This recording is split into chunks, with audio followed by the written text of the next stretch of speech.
All right. All right. They're We are live. live, live Yeah. on the west side. Yeah. Yeah. Huh, Live right on the dot of 5 o'clock. right on it.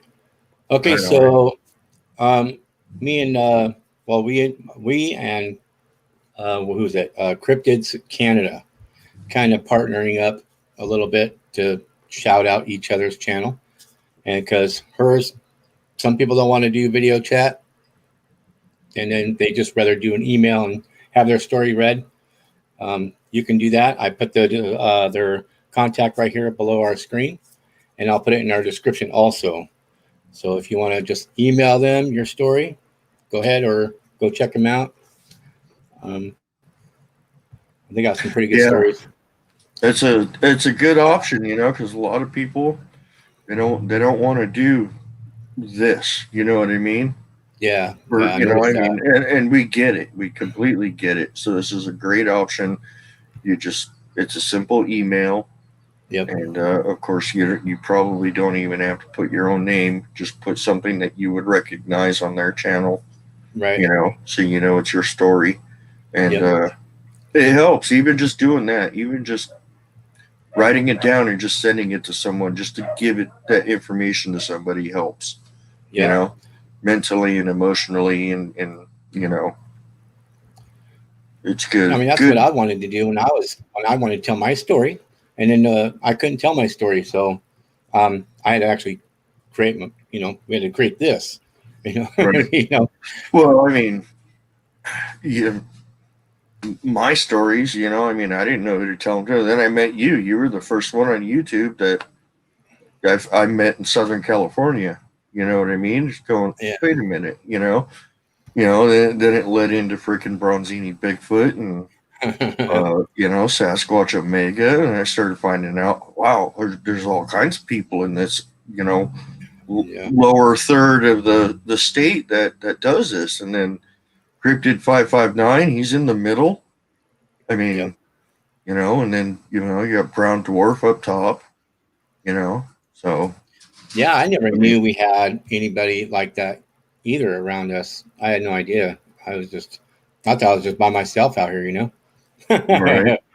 Yeah, That's the way I felt too until I met you. So, it's you weird. know, Yeah. yeah. Yeah, I mean, obviously there's something to it because there's too many of us already, Right. you know? Yeah. And who Yep. knows how many others there are out there that just kind of keep it to themselves, you Oh, know? yeah. There's a lot. I'm sure of Yeah. it. So, Yeah. Oh, yeah. So I guess our guest will not be joining us tonight. no. They are, uh, they are volunteer search and rescue for Oklahoma, Hmm. and they are now on call, and that is way more important than doing this show. Yeah. So, absolutely, we completely commend you, and we thank you for giving us the heads up, and we'll do it another time. Do it All another right. time. So, Yeah. No problem rescheduling that. not at all, not at all. Huh. So let's say hi to some people in the chat, huh? All right. Mhm. Yeah, we got our moderator Squatchaholic here doing her due diligence with the steel Yeah. toes. You know, Steel toes. yeah, yeah. She's wearing the boots. She's wearing the boots. I'm So trying to make Diana King a moderator, but I'm trying to go back to the other videos to add her in, but I I'm having think a hard time doing that. I think you have to do it on I'm going that to the old ones, like the last week and original, stuff. Yeah, when it's like the after it's been current, done. like this No, one. You have to do it on. I tried to do it now, like on this one, but it's asking me to either mute her or or ground her or whatever. I'm like, I ain't doing either one of those. Timeout. Yeah, Yeah. timeout. And I'm like, yeah, I have to go back to the one that she chatted in to the live in order to do it. It's Well, kind of weird. So, well, anyway, we can keep on saying hello to everybody until I figure this out. that's right.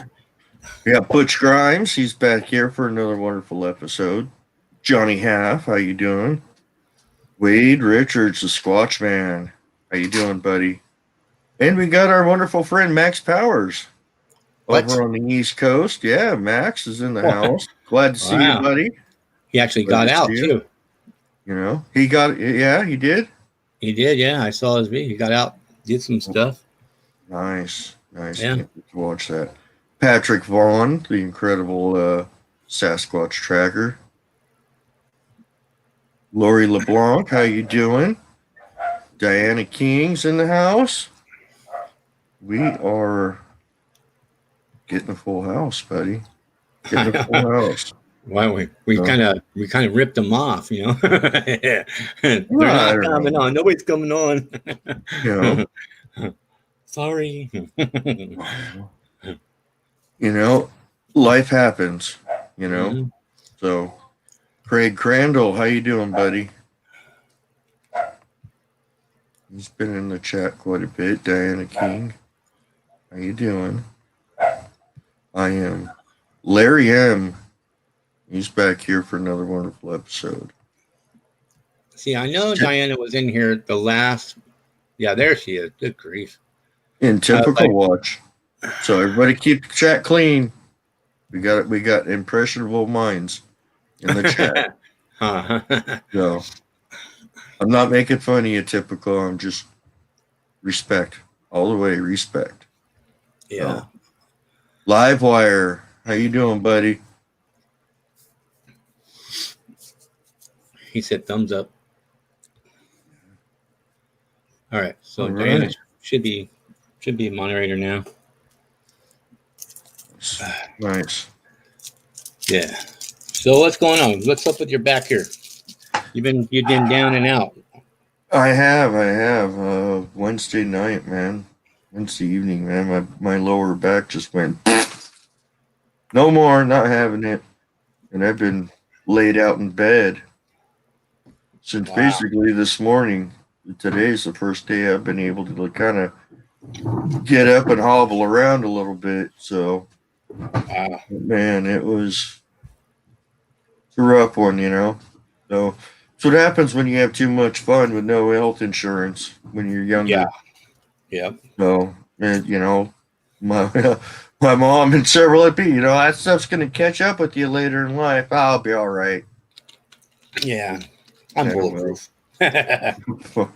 You know, the typical teenage thought of mind, you know. Yeah. Boy, I'm learning. Yeah, everyone in my younger years was definitely right. Yep. So, you know, I'm going to start listening to more people and, you know, but it's the way it goes, you know. Unfortunately, I wasn't able to get up there yesterday. It wasn't. It was raining anyway. It was raining, wasn't it?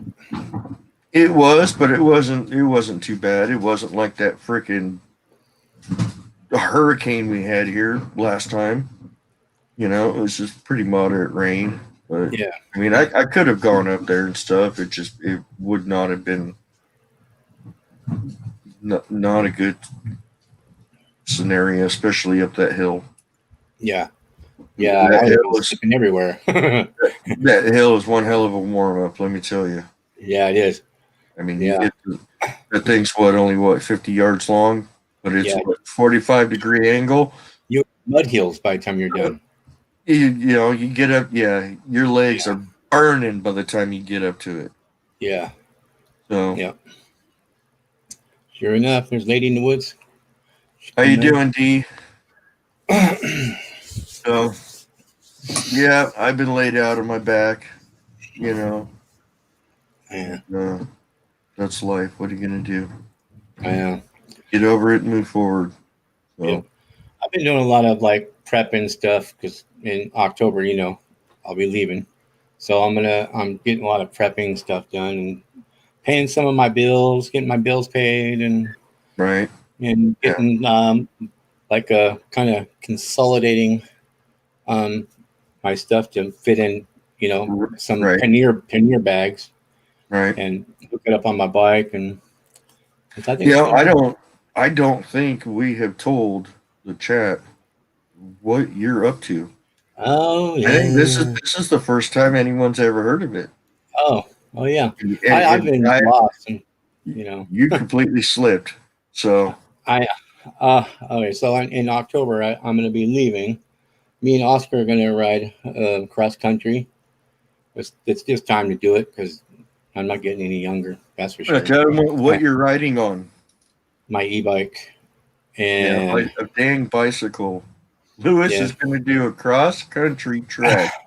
yeah, we're going to go from You're here. not really a cross country. I think you're just going to kind of zigzag around to wherever you go, right?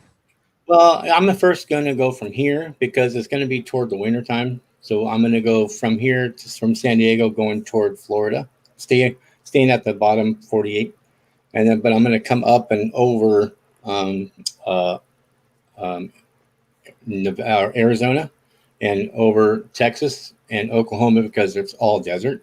So I'm going to Right. kind of get a little higher and then come back down and then head from Kansas all the way through.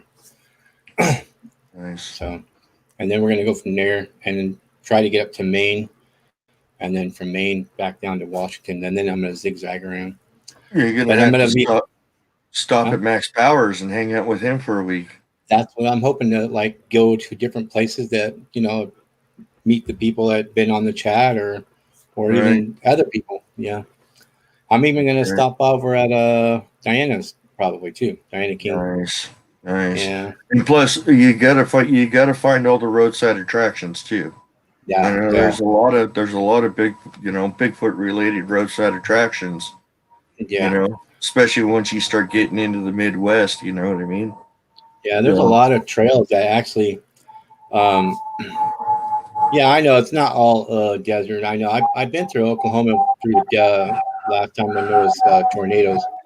I hit the F button and I went through there in a hurry. I didn't even sleep. I went right through Oklahoma. Hello. You moved? Huh? Did you move? No, I'm at my mom's house. I gotta take care of my mom, remember? Yeah. right. Hey, She's D. been like, Yeah, she's eating. oh, that's good. What'd you cook? I made some chicken with cauliflower and a salad. She can't have salt, so, Hey, I'm coming over. yeah. Tired Yeah, of those. Gosh. I'm exhausted. Looks I like it. think Man. I could definitely tell. Yeah. Sorry, I've been laid out all week with a bad back, so Oh. I've been it's laid Well, up with not anything compared to what you're going through right now, but just something. hello, typical. Hello, punk. Hello, Moogs. I'm sorry. My brain's Yeah, not. Mogi Monster. Everyone. Everyone look out. Party is Yep. Yeah. just Moog. getting started. There's a guy on Bigfoot, finding Bigfoot that does the old military guy had that sighting over there at a picnic table. Oh, really? The juvenile yeah. opened up his ice box and took a soda and walked away. He had it on camera too. No kidding. What's up, Yeah. Johnny? Well, I guess everybody knows that I don't mean to cut. I know we're doing an open table tonight. I'm not going to really talk too much, but my dad had a stroke Friday night. He is in the hospital, and that's why I'm at my mom's. So forgive the circumstances because I'll be bouncing back in and out with my mom. So she's sitting up eating. So Yeah. Well, I just family first. That's no. right. Well, everybody. When this is family too. I mean, Well, I've yeah. got to, I've got to do everything to make things work. Yeah. You know. Such is life, right? Yeah, and it sucks. Yeah.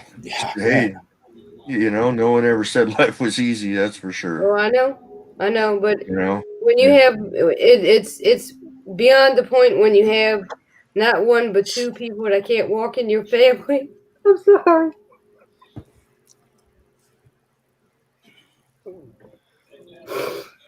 When you don't have two people that can walk. We understand. We understand, and you know this isn't a priority for you. You know, all you got to do is No, but it is because people expect us to do what we do, and we're gonna do it. But it takes whatever. You're right. You know? And You're right. But I want you to know that your family comes first, and this is not an obligation. If you can't make a show, just let us know. I'm not going to make the show tonight. It's that's it. That's all there is to it. And we appreciate everything you do for us, but we want you to know that this is not an obligation. Your family is. Yeah, your family's priority. Yes. Yep. So, we just, life happens. We understand that. There's bigger and more important things to take care of than I would consider this show recreation. Yeah, Mom. You finished? Okay. Hold on a second, okay, y'all? I'll be right back. No problem. That's gotta be tough. Yeah. And like I said, she doesn't have to do this. None of us do. I mean, I could just simply text you and say, "Hey, I can't make the show tonight." That'd be it. Yeah. That'd be it. I mean, you the same thing. You were down without a computer, and we brought Christy on, and we ran it. It's that simple. We all cover each other, but family comes first. Yeah. And just like Larry said, he likes the show, but it's just a show. Exactly. It's just a show. So, it's not an obligation, and it is not a priority. Yeah. This is extracurricular activity. Yep. It's just something we enjoy doing. So yeah. I mean, and I completely, all of us probably completely understand if it's too much for her, then something has to be sacrificed. Then so be it. We'll be here when you're ready. Yep. You know what I mean? Agree. So, hey, but definitely let's all send prayers out to Christy and definitely, and her mom and dad. It's a hard situation to be in, and I'm sure a lot of people in the chat have been through something very similar. Oh yeah, everybody's gone through something like that. It's never good though. Jeez, it's hard. It's definitely one of the hardest things to get through. That's for sure. So, I mean, whole lives have to be adjusted. You know what I mean? It's hard to read this painless. And he said, I may have just cried a little. I thought you were painless. That was cool, though. So let's all send prayers out to Christy and her mom and dad. She's tough. Yeah, well, yeah. She's a tough girl. Yep. And for her to break down and start crying like that, that's a tough situation for sure. Yeah, for sure. Yeah. Even coming on here, I couldn't believe she's. Right. I honestly, I mean, once I heard what happened, I didn't expect her to be here, and here she is. So let's all give Christy a round of applause because I would have never. She loves you. She loves you. She loves doing the show. She loves the chat.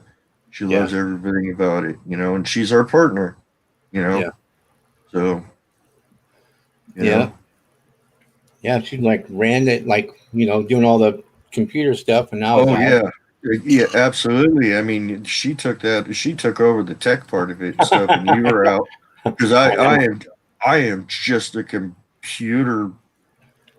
I don't even want to say the name, but I'm sure you all know. I mean, illiterate or whatever you call it. I don't know.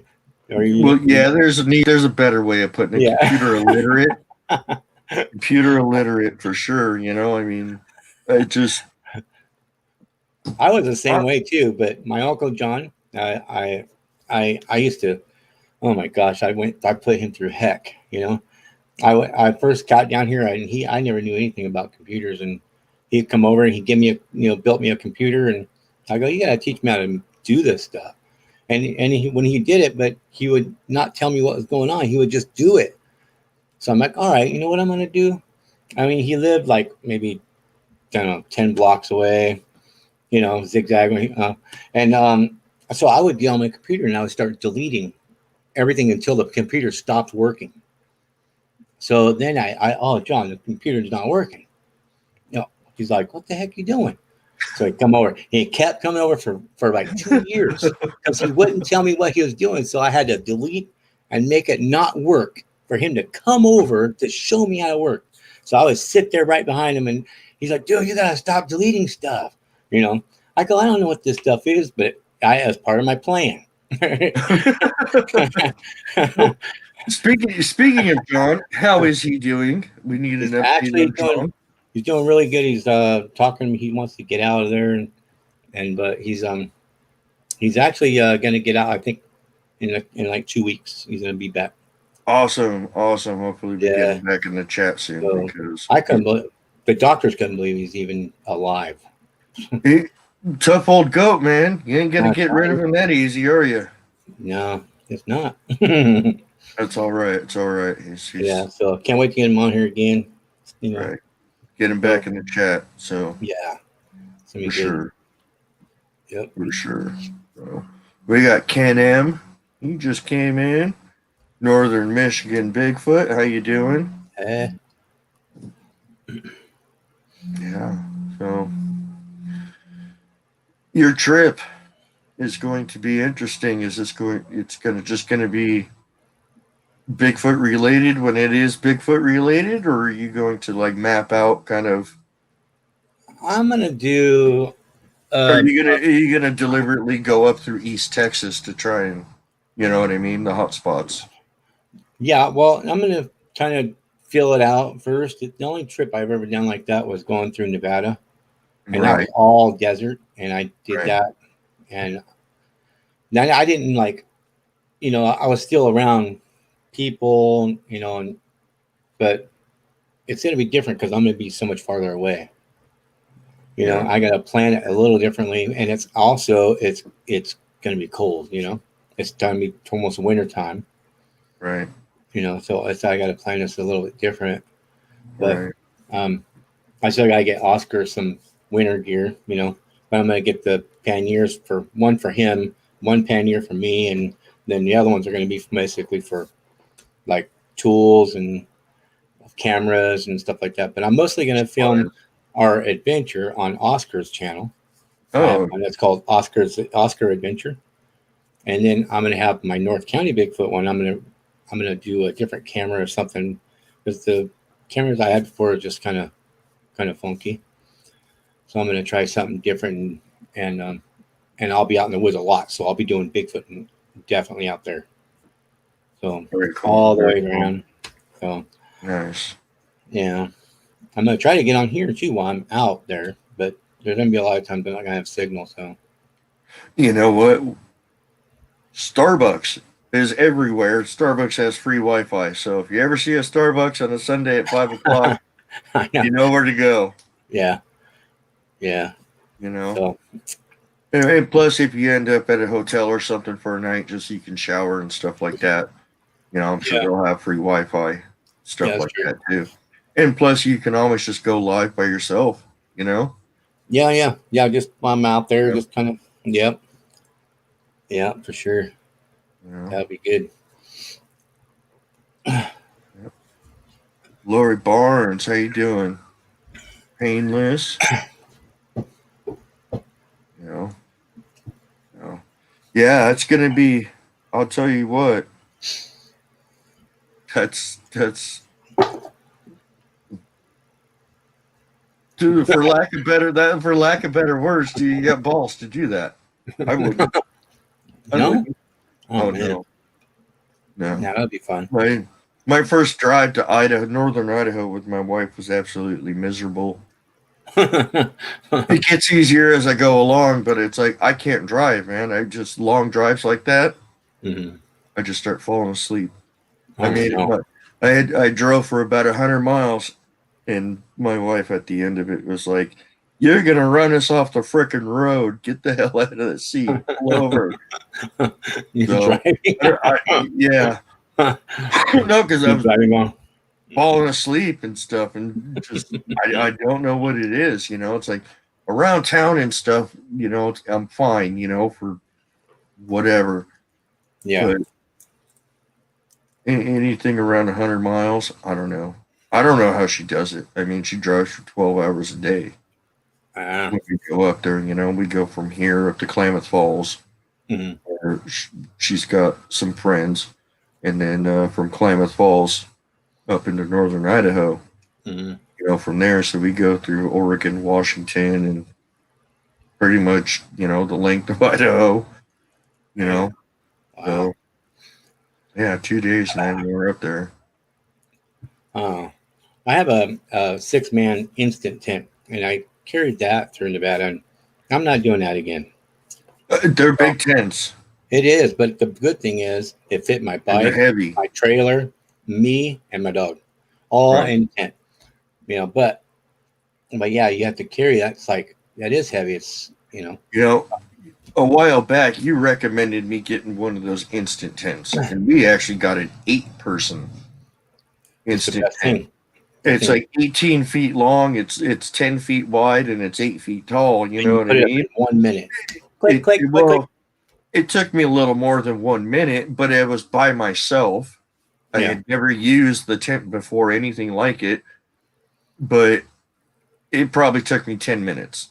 Well, you probably have extra stuff because you have a 3 room. Oh yeah, I got a Yeah. 2-room. Yeah, mine's Yeah. not. Mine was just a one room, 6-man, and had 4 poles. You just flip out the corners and then flip out those corners and then pop, pop, pop, pop, and you're done. Right, That's right. it. Yeah, I got to flip out the corners. I got to push up the middle, then put out Yeah. the sides. You know what I mean? So Yeah, I don't have all that. yeah, it definitely beats messing with all them little poles and stuff Oh, like I that. hate But that man, stuff. let Hmm. me tell you, man, it was definitely worth the money. Yeah. Oh, yeah. And we had cots. The A what? first time we used it when we went camping with Oh, Sasquatch cots. Omega, and yeah, that's not having it. So now we got a queen size air mattress. Oh, So yeah. with a Yeah. pump built in, Yeah. But Huh. that was a great freaking camping trip, and I can't wait to go back to that area. We loved the campsite and loved the freaking area. I mean, we found those structures, Yeah. and Max Powers sent me screenshots from one of the videos I posted, Hmm. and pretty incredible. So we had a lot of fun, and I want to definitely to keep that, you know, keep that area going. So, and now, uh, my wife, Jamie works for the grocery stores, and she's Hmm. worked there like 37 years, and they sent her this thing and saying, we'd like to buy you a gift for, your dedication to the company or whatever and stuff. And they sent her a little package of a little catalog. Hmm. And while we were out camping and stuff, we both made the comment, it'd be cool to have a telescope, you know. One of the things in there was a nice Celestron telescope, Oh, and that just showed up today. no way. So yeah. So you're going camping soon?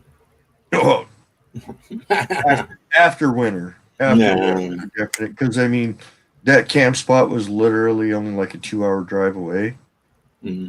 and it was dirt cheap, and it's awesome. We love it, and I love the area. Definitely, definitely got the Bigfoot. Got the Bigfoot there. That is for sure. Well, you can definitely camp out in national forest. I called the wildlife fish and game about certain areas that I wanted to camp because I don't like going to campgrounds because because you're just paying for the, the comfort, of Right. having other people and water, bathroom, Right. whatever. So I just go to national forest, and I just wanted to find out the rules of that. And they said you can camp anywhere as long as you want in the national forest. You just can't make any permanent structures. Right. You don't, post them and put concrete. Right. Any structures that you do make that are not in the ground, you have to disassemble them, like leave it like you left it, like you found it. And, Yep. And you have to have a fire permit, and the fire permits are free. Right. You just need to find a ranger and have them fill one out for you. Exactly. Yep. And of course, you be mindful about the fires. I mean, you don't want no big, 30-foot raging bonfire. You know what I mean? Right. And Yeah. you got to be smart about it. Last thing you want to do is burn down Bigfoot's home. That'd be terrible. Yeah. Yeah, it didn't end up like another Mount Shasta incident. Oh my gosh. So, Imagine. oh no, I don't. Oh, that whole incident's insane, man. Because I'd love to talk to one of those freaking those rescuers. Yeah. So, and yeah, we go right past Mount Shasta on the way up to Idaho. So, yeah, they had some pretty good stories about that. Yeah. I think Mount Shasta. There's a lot of stuff coming out from the Mount Shasta area. Yeah. Let me tell you, a lot of stuff, but it ain't just Bigfoot. No. It's like cryptid 559 stuff. You know what I mean? It's just about everything. Yeah. So, Yep. Yeah. Have to relocate and everything. That'd be terrible. yeah. Carol and Bill King, how you doing? Patrick's in here too. Yeah, Patrick Bourne. Yeah. Did you talk to Christy, Patrick? Bigfoot Michigan Rob. We may not have a lot of subscribers, but I'll tell you what, the subscribers we do have and these wonderful people in the chat are definitely top shelf people. Yeah. Yeah. You know, we're not talking about you guys. Shh. Don't say that. Quiet, Kevin. Don't say that. Definitely top shelf. You know what I mean? And in something like this, I'd rather have quality instead of quantity. Yeah, I agree. And that's definitely the route we, definitely what we got here. So yeah, I think we're up to 528. I think. Let me see. yeah, it's growing. It's growing. It is. I'd rather grow slow instead of being some big corporate company got too big for its britches too fast. We all know how that works out. So yeah, you blow off the seams, then you right. fall off. Right. Okay, I'm sorry. Oh, okay. No reason to apologize. Not at all. So what's the conversation? We're actually just sitting here just BS. We're trying to talk about our subscribers, but they're listening. Oh, I'm telling you. Yeah, we're telling them how great we have great subscribers. Yeah, we may not have many subscribers, but the ones we do have are definitely top shelf quality. Yeah. You know what I mean? Yeah, it's not the off the wall brand. Right. Right. Yeah, the generic brand. Generic. Yeah. Yeah, we got a great group of people, wonderful support, and they all send prayers to you and your mother and father for sure. Thank y'all. I didn't mean to do that. I'm sorry. Don't worry about it. Never, ever done that on TV before, or YouTube, whatever you call it. I wouldn't exactly call this TV, but close enough. We're just surprised you even came on. That's what we were talking about. I was like, dang. Well, I'm a go-getter. When it comes to certain things, I try to make an effort and do everything that I need that has to be done. You know what? It's hard to find somebody you can call dependable. Yeah. someone you can just make a phone call and they'll be there. You know what I mean? And you're one of those people that we can call dependable, and I would definitely not trade you for nothing in the world. So, That's right. you know. So Yeah. have you talked to Lewis about his adventure coming up? Yeah. It's going to be interesting. Yeah. Yeah. It's going to Definitely be a lot of work. No, we You know can't what? call it that. You know I don't what? want to go. Huh. You know what? Everybody has a journey in their life. You need That's to find out who you are and where you want to be. You know? Yep. Yep. Yeah, That, and some people it takes just cruising around like that to find out where you want to be. Yep. You know, so You will Yeah. get there somehow. exactly. Yeah. You know, this is a test of what is going on, the cycle of everything, you know, the as D calls it, bananas, you know. yeah, them Um damn bananas. and you know, the stuff that's going on with my dad, you know, this is not the first rodeo because my mom had a major stroke back in 85 and it paralyzed her bad. Right side, wheelchair. She was like 200 and something pounds. And when she came home, she was in the hospital for 3 weeks. She was 144 pounds. Sitting there in a wheelchair, crying, saying that she can't do nothing. And I mean, when I tell you her face was down, her face was hanging down because it's the right side. But you know what?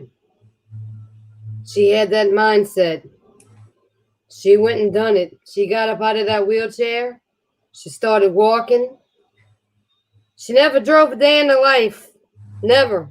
Ever. My sister is 57. She's gonna be 57 tomorrow. My mom Happy and birthday, Christy, sci-fi sister. no, yeah, that's right, my sister. Then she never worked. You know, she was a house. She was a mom of taking care of the children at the house. Well, guess what? She started driving. She got a job, and she's been through an array of stuff. So if my mom can do it, my dad can do it. Trooper. That's right. That's And right. you know what? And the Almighty Lord above is gonna help out, you know? Yep. Yep. Never give up. Never Nope. give up. No. Nope, not at all. She is a strong my mom of what she's been through between strokes, a heart attack, two types of cancer, congestive heart failure. Then recently, I was saying, you know, back a couple of months ago, surgery with removing of her kidney. She was living on her kidneys 19% for 2 years. Wow. 19% living. So she did the ultimate thing. They had to take the kidney. It was bad. It was making her sick. It was making her go down. That's right. That's They right. took the kidney out. They took the kidney out, but then they messed up and cut her and just went through an array of stuff. We almost lost her again, you know. But she lived. You know how many blood transfusions she had? I can only imagine. 11. I can only imagine. So by the grace of God and by everybody having strong-willed minds, your mind can be set to do anything. Man. So A lot. and it's not just my mom, but you know there's other people in the world that conquer different things. I mean, you know, you never look at other people and say, well, I got a better life than you, because you know what? Everybody has something going on in their life, That's right. you know? That's right. You know, but we've all got a different journey. Some of those journeys may be a little better than others, but at the end of the day, we're all just human. living That's life, it. you That's know? it. So that's Like it. I said, it's the mindset, and I'm gonna say it one time. Thank y'all. Thank y'all for the prayers. Prayers do work. Let me tell you, Mm-hmm. prayers do Oh work. yeah. Oh yeah. Yep. Yep. Yep. Especially when you get a big quality group like we got. That's the powerful stuff. I mean, John went from a coma coming out, and now he's going to be home in 2 weeks. That's crazy. That's Yeah. amazing. Yeah, Yeah. Yeah. You it's know, nuts. I'm gonna have, what I want to find out. Did he see a light when he was out? If he didn't see a light, he's in big trouble. Well, we will have to have him on the show, and you'll have to interview him. Yeah. Did you see a light, John? You If you know. didn't see a light of God, that means you're in big trouble. You might want to think things out. no, he's gonna go to everybody. Just remember one thing, and I'm not preaching about nothing. You know, we come to certain things and certain choices in life. Stay good. That's Do right. good. Be That's good. right. Treat people how you want to be treated. If there's some way you can help somebody out, help them out because it comes back. You don't need to be, holding it over their head. It comes back eventually. You know what I mean?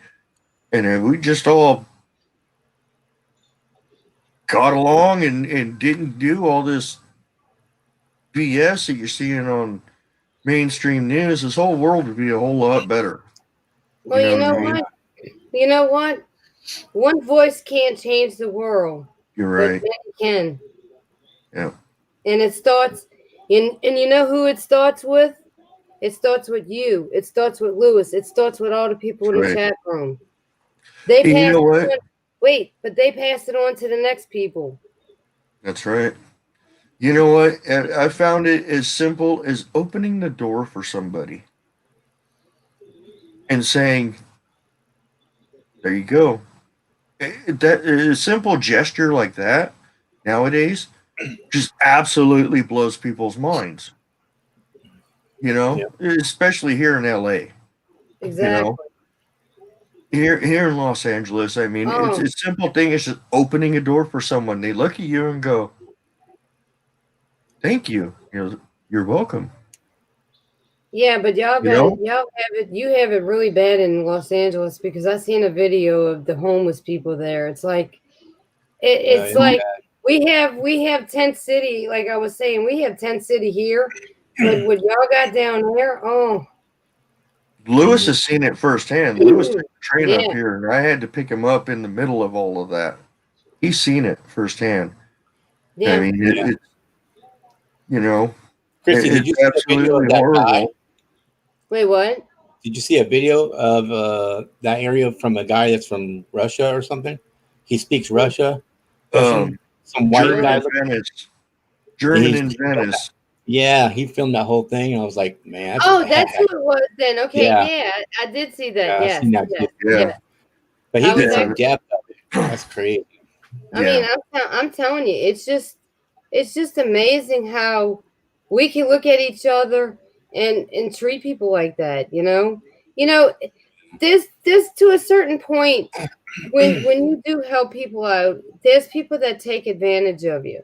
And Absolutely. those people who does take advantage of you, they need to turn around and look at themselves and say, hey, I'm not going to stab this person in the back because they're willing to do what they need to do for me, That's you right. know? But all can said be done. I can't even talk. You could say that, but there's more good people in this world than we think, you know? Yeah, I have I have met so many people in this. I don't want to call it the Bigfoot community because I don't like that. It's to me it's not a community, you let's know. just call it YouTube world. No, it to me it's friends, you know. That's And, right. and and then I'm gonna get on a subject with the Bigfoot in a second because I have a piece of mind to say about that. Yeah, I'm not too happy about that stuff. Mm. But we just gotta make the world. It has to start with us. It That's has to right. start with us. That's right. You know, turn the frown upside down. Make the day full of light and not darkness. That's right. Shine, everybody's heart in the world needs to shine like the sun, but brighter. Mhm. Yeah, that's for You sure. know. Yeah. But anyway, on the subject, I'm not trying to cut you off. But anyway, on the subject of Sasquatch, that's another one. Hold on 1 second. Go ahead. Go ahead. I don't want to miss this. I got to step away for a second. Go ahead. He wants to hear what I got to say, I and guess so. now when we get on the subject about Sasquatch, I'll be preaching to the choir on that one. Just like my family, no. Nope. I'm telling you, it's been wild. I can't, huh? Who's out here over at your house right now? Just your mom and you? Just me and my mom, yeah. My mom and dad and my brother live here. My brother went off. Yeah, you know, you got to get a break sometime, you know. Your brother's like, I'm out. Yeah, he rolls. He's on his bike and gone. But that's okay. I don't mind spending time with my mom. You okay, Mom? Huh? Ma? Probably sleeping. I don't know. Let me see. I'll be right back. Oh, yeah. I'm not coming off. You're gonna see me walk and check on her.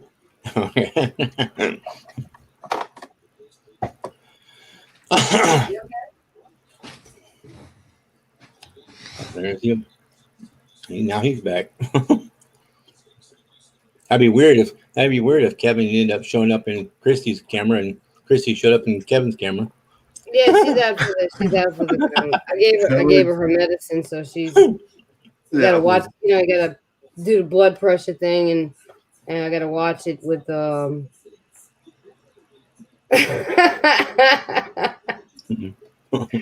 Oh, Patrick, you a mess. Do you see what he said? Yeah.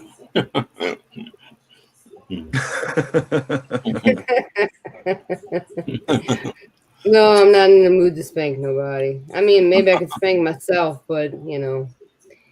So, on the subject about the Sasquatch stuff, I know there was a thing going around. I know everybody's seen that, and I've messaged a few people about it. How this wonderful guy is passing a law, you know, not to kill a Bigfoot, but you know, let's go hunt one. Let's bring tourism to the state of Oklahoma. Sorry, D, I love you, but I'm not mocking Oklahoma for it. But yeah, let's just do that. Let's just put our 2 cents in it and go try to capture a Sasquatch.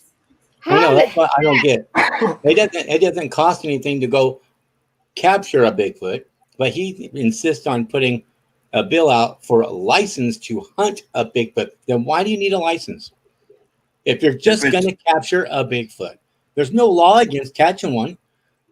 You know, but he wants to make money and call it hunting without shooting. But the thing is, why do they want to capture one anyway? Or shoot one. This is my say. This is coming from me. Leave them alone.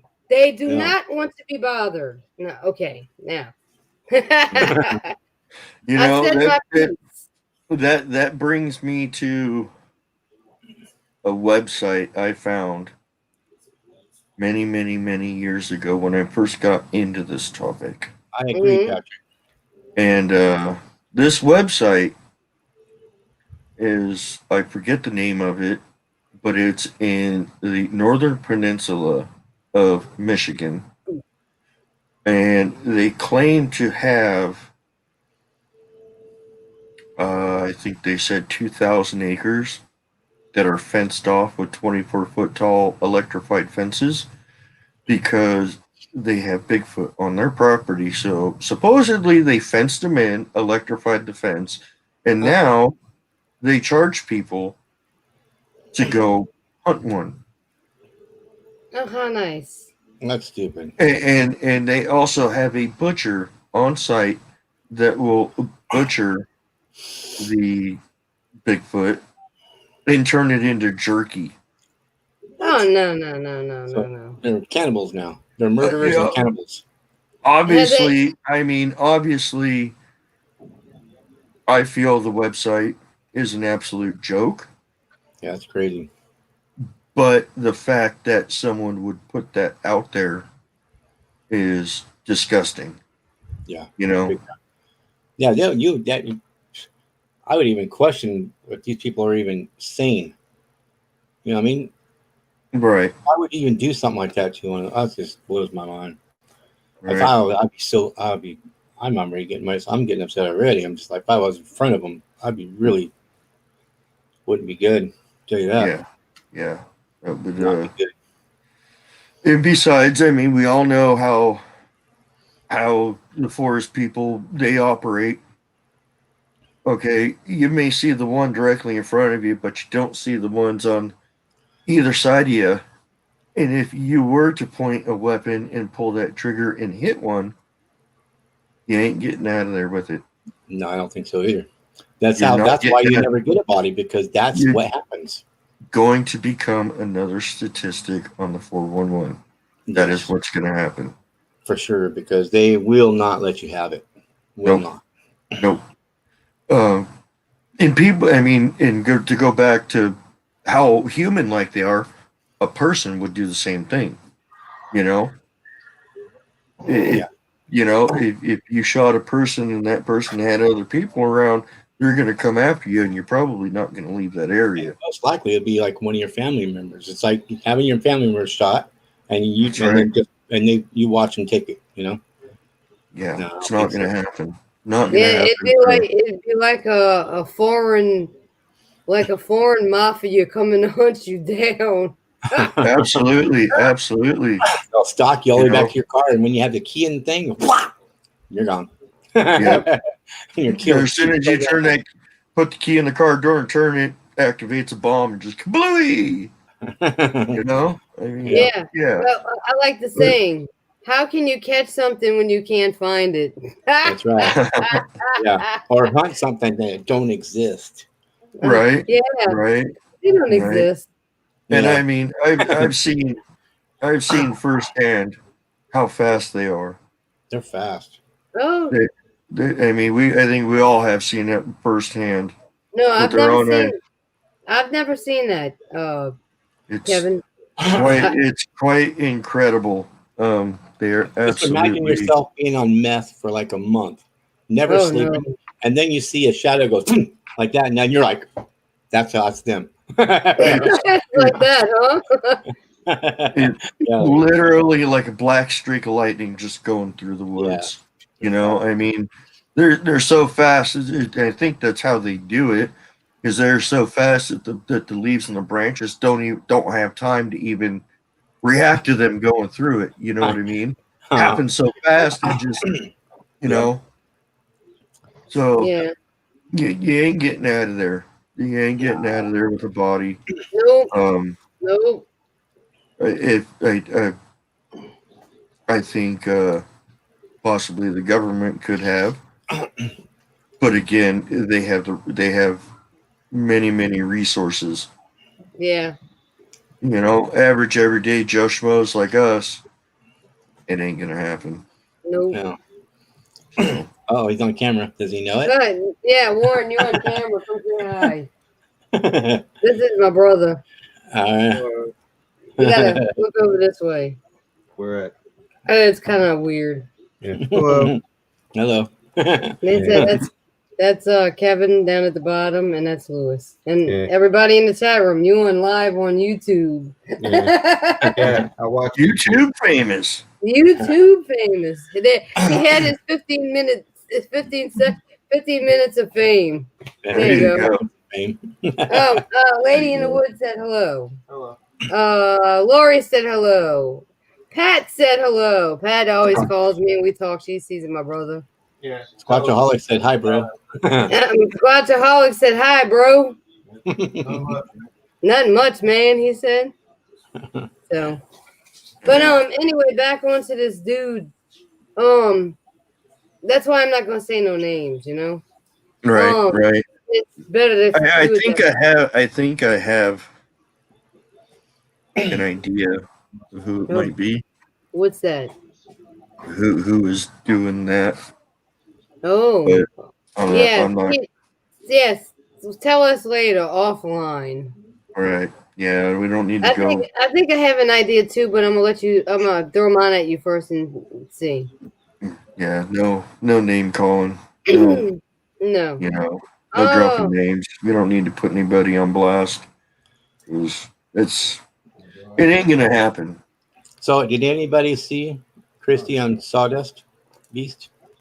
yeah, that was a really good show. I was Yeah, it nervous was as pretty heck. good. I was nervous because I'm not used to being. Well, I mean, I've done it several times, but it just that one night, it was just like I was like the It's it's different when you're the topic of the show. Yeah, Yes. it's a little Yes. different. I know. Yeah. Right. Which is why this whole Cryptids Canada thing is a great kind of What great we're talking thing about? for us to get, in cooperation with, because a lot of people don't want to do this. Right, So, yeah. all they got to do is simply just go on the computer, type out their story and send it to them. Yep. And it helps, even just sending that information to somebody, even via email, helps the person mentally and physically and all that. You know what I mean? So Yeah. I think it's a good idea to partner up with them, and that way they can refer people to us, and maybe we can get some other stories in, and we Yeah. can also help them. You want to further your advancement, just bring more evidence to the table. And I like the idea of when people present the structures, the footprints, that never gets old to me because me either. if you look at it, excuse me, if you look at it and you look at the different footprints, it gives you an idea of how each individual is different. Yeah. You put like I'm gonna say Duke. Like I said, he's got the big gigantic X's, 50 and 60 Right. feet tall. Yeah. My X's are itty bitty compared to what he's got. So And I don't even get X's. well, I don't either. exactly. See, that's what I'm saying. You can sit there and compare, how in one state, okay, from different areas where they are, you could Mhm. take that and put that together and make a map of it and create a thing in between the I'm sorry, I can't even talk. The identical things of each individual Sasquatch of what they do. Like Oh, yeah. I'm just saying, up by you, the Sasquatch will knock. Down by you, they won't knock. They do the hollers, and create a map for that, to Yeah, that's see true. how it's similar in the topography, But also different too. Yeah. Yeah. Each individual's going to act differently, I guess, from wherever they are.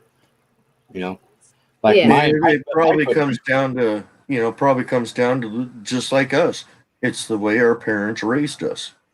Exactly. Mine are very quiet. I mean, you don't get these big loud vocals. You get these very soft, ooh, ooh, ooh, stuff like that because of the population. So, Yeah. same thing probably with Lewis. But out in Louisiana, you go out in the woods and all of a sudden hear these huge, giant, long, drawn out screams like someone's getting murdered, Yeah. Yeah. They're So different. Yeah. the topography definitely has a lot to do with their behaviors Yeah. and their characteristics. And I think a lot of that also has to do with the way their parents are brought up, Yeah. So, And I noticed from the footprint I found that last time, the toe sits way back, like here's the foot, and then the toe was back here, that far back. And it was a Right. big fat toe.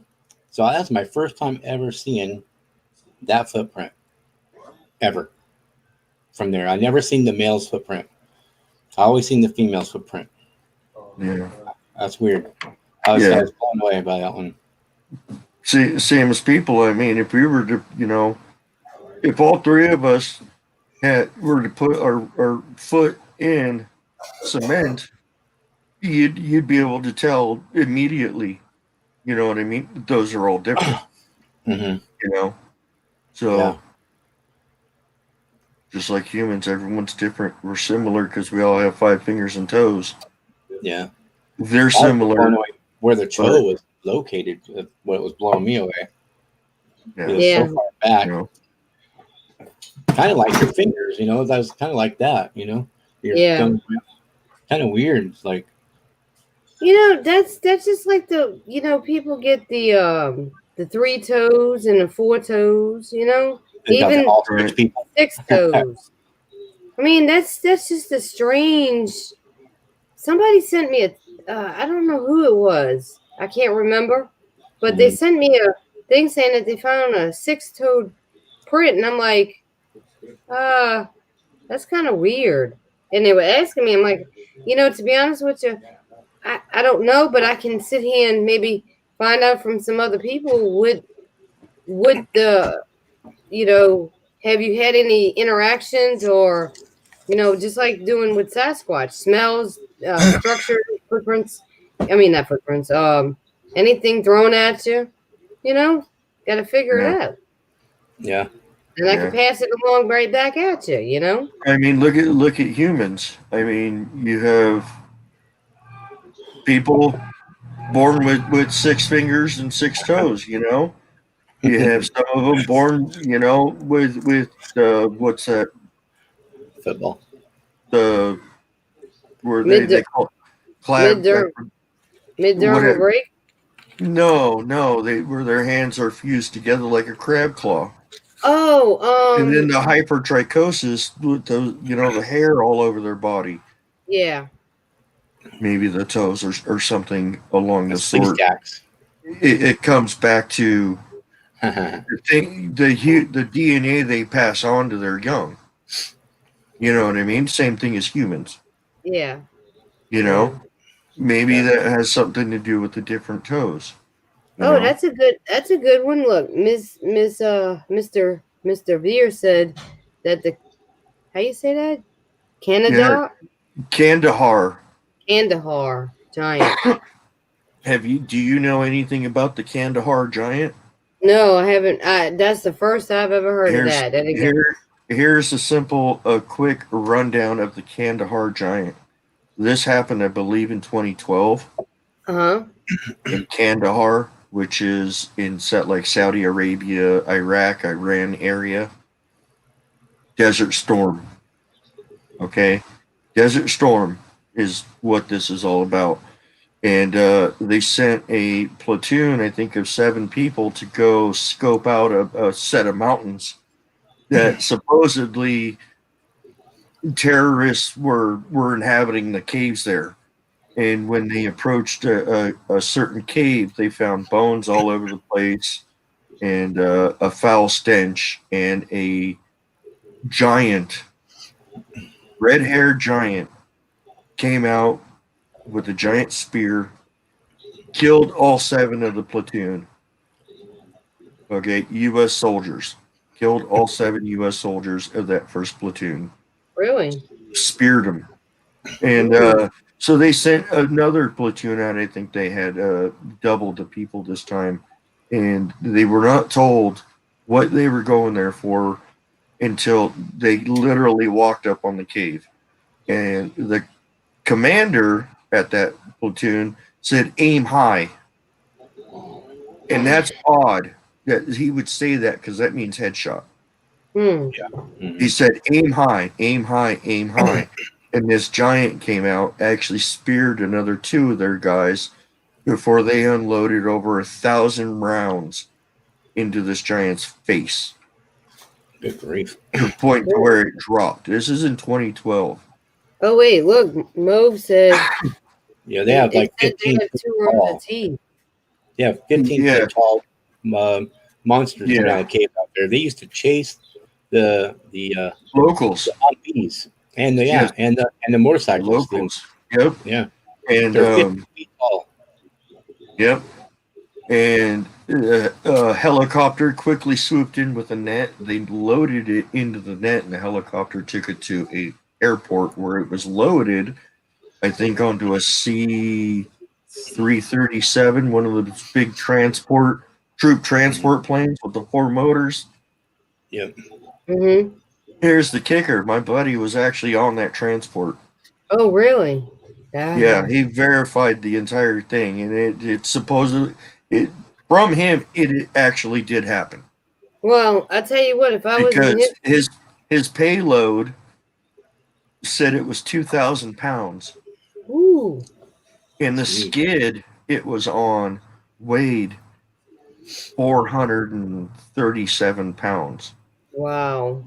The net that was on it weighed like 100 something pounds, How and tall? How tall was it? he said the skid it was on was 12 feet long, and he could tell underneath the tarp that it was almost like bunched up in like the fetal position. Really? Yeah. So it had to be. So It had to be over 12 feet tall. he said it was probably more than 16 feet tall and over 1,700 pounds. Yeah. So What about? There's a lot of guys out there that's been talking about that. In the Yeah. military. Yeah. Yep. It's one of those crazy stories that goes around to all Wow. the new recruits. And is that story real? Is that story real? You know, but from what I hear from a person that was on that transport, he didn't get to look underneath the tarp or anything like that. But Yeah, you kind of figure it out, yeah, doing stuff in a very hurry, load it and get the heck out of there. Okay, Yeah. I want to answer this. I wonder if the Honey Island swamp monster was a. I don't say the word. I'm gonna say Gugway. I've heard several different stories, and I live here. I live 45 minutes from Slidell, Louisiana, where the Honey Island Swamp is. Now, I'll tell you this. They said it was 3 different things. They're saying it's a rougarou. They're saying it's a reptilian, or they're saying it's a Sasquatch. But Sasquatch don't have 3 toes. We all know this, But I've heard a story, and I got to find a story so I could send y'all. They had a person who was out in the swamp actually seen the creature, and it was swimming in the water, and he seen it come out of the water, and it turned around and it looked at him, and it made like a roar. Now, I'll tell you this.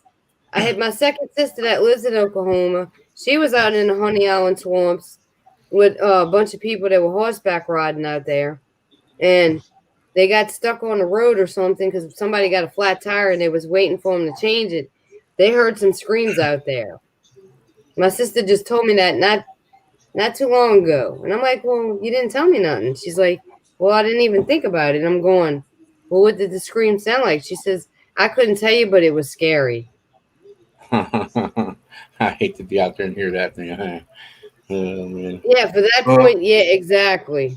Up in northern Idaho and stuff off in the distance, I could hear screams, and I could if I'm facing, I could hear one scream off of this way, and it probably would have been in the distance of say about 2 miles from scream to scream. Another one, but that scream sounded like a woman being murdered on a horror film.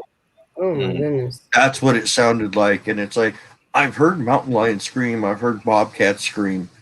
They cannot scream because it was probably 4 miles away from me in a straight line forward. And then it was at least 2 miles apart. And it was very loud, very loud. And it's, yeah. Oh, But I know in Louisiana, Louisiana, the Rougarou, that's some serious stuff. Mm-hmm. That is some Yeah, I've serious been stuff, hearing. especially out in them swamps.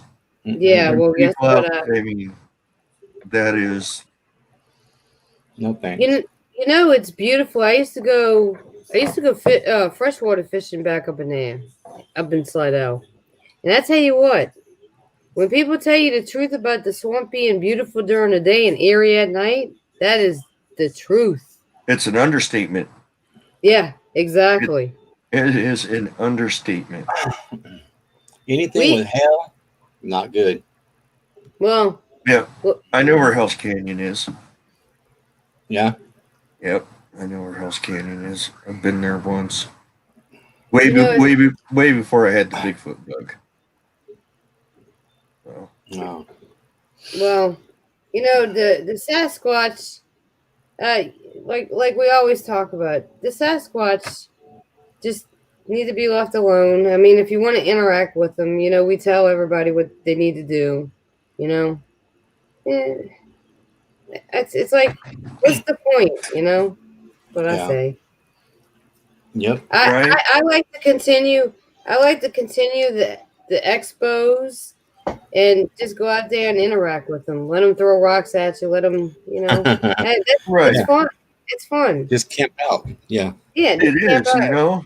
Yeah, I enjoy, you know, the journey, you know. I mean, for example, you know, camping with Sasquatch Omega, I had a plan. I was going to walk along this hillside and go left where it wasn't so steep down into the valley.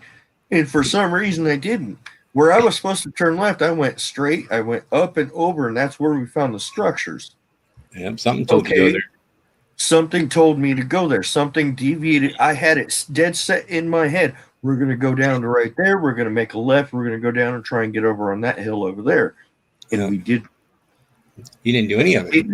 Didn't think of any of it. Just Yeah. went straight up and over and went, holy crap. You're like, why am I here? Now, and we went back there, like you said, the whole nighttime thing, the day and night. And I'll say this, I've said it before. Daytime is our time. Nighttime is their time. That's it. Okay. And we went there during the day, and it just said, when we found it, it was broad daylight. We were just there. Mm-hmm. Look what we found.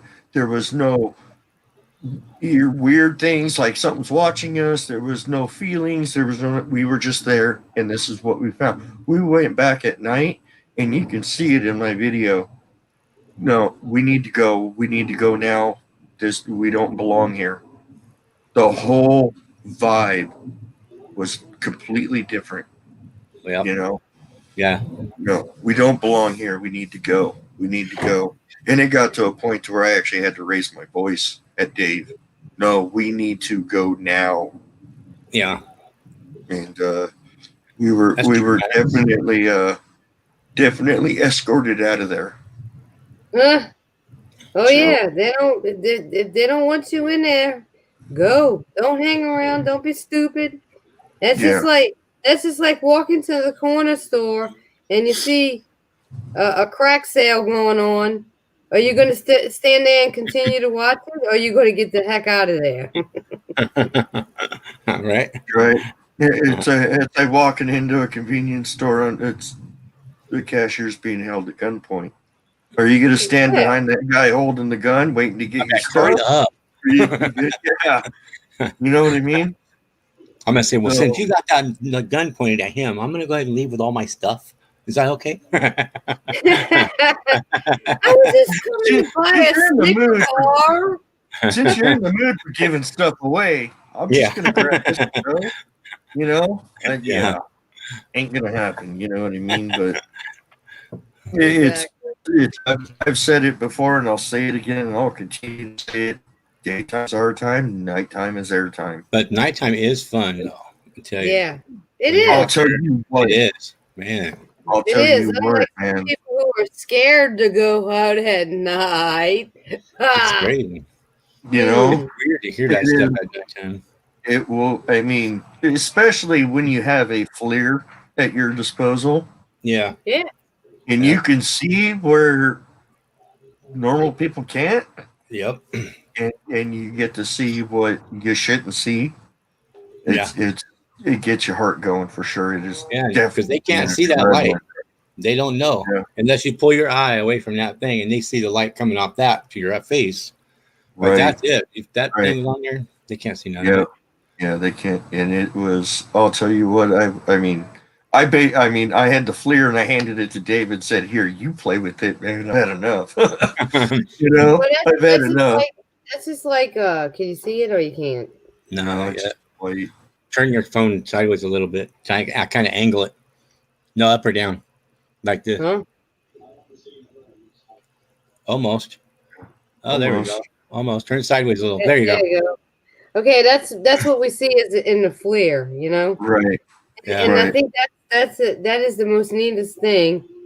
But when you, I showed this before. This is the fun of it. This is what the expedition takes. I mean, you could see that face. Yeah. Yeah. It's standing side by the tree, right? Splitting it, yeah. It's half in and half out. So this is the head right here, that black spot. You could see an eye socket, you know. Yeah. So I'm gonna show you the full. I'm gonna show you the full picture because I had to blow it up. Okay, let's see if I can get it to come on. Ain't gonna. But you could see, there it is. You could see back there. You could see back behind the tree, right. Yeah, I see it right there. Yeah. Right between them.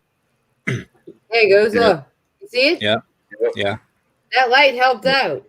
But look, the FLIR, that's something to really invest in because, like, mine is the little bitty one, and it eats your battery life on your phone. So I was able to video and snap pictures at the same time. That's what I like about that thing. Well, I mean, cool. I came across a really good deal that I couldn't pass up on my FLIR.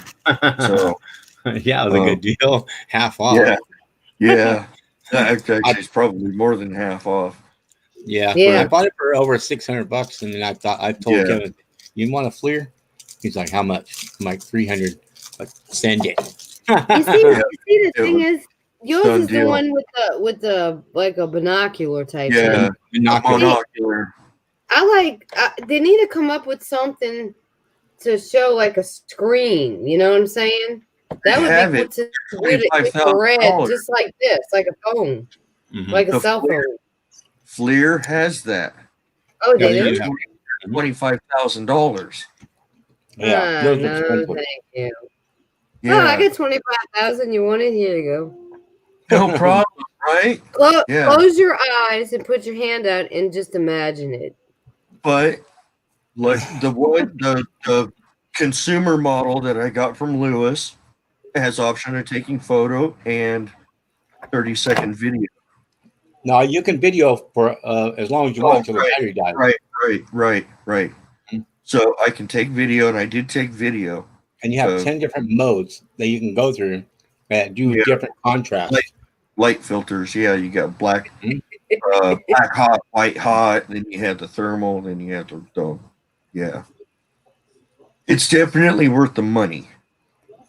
Oh, worth the money. I mean, but like to get to one that Christy says, I mean, FLIR is actually a brand name, and they supply the government with the good stuff.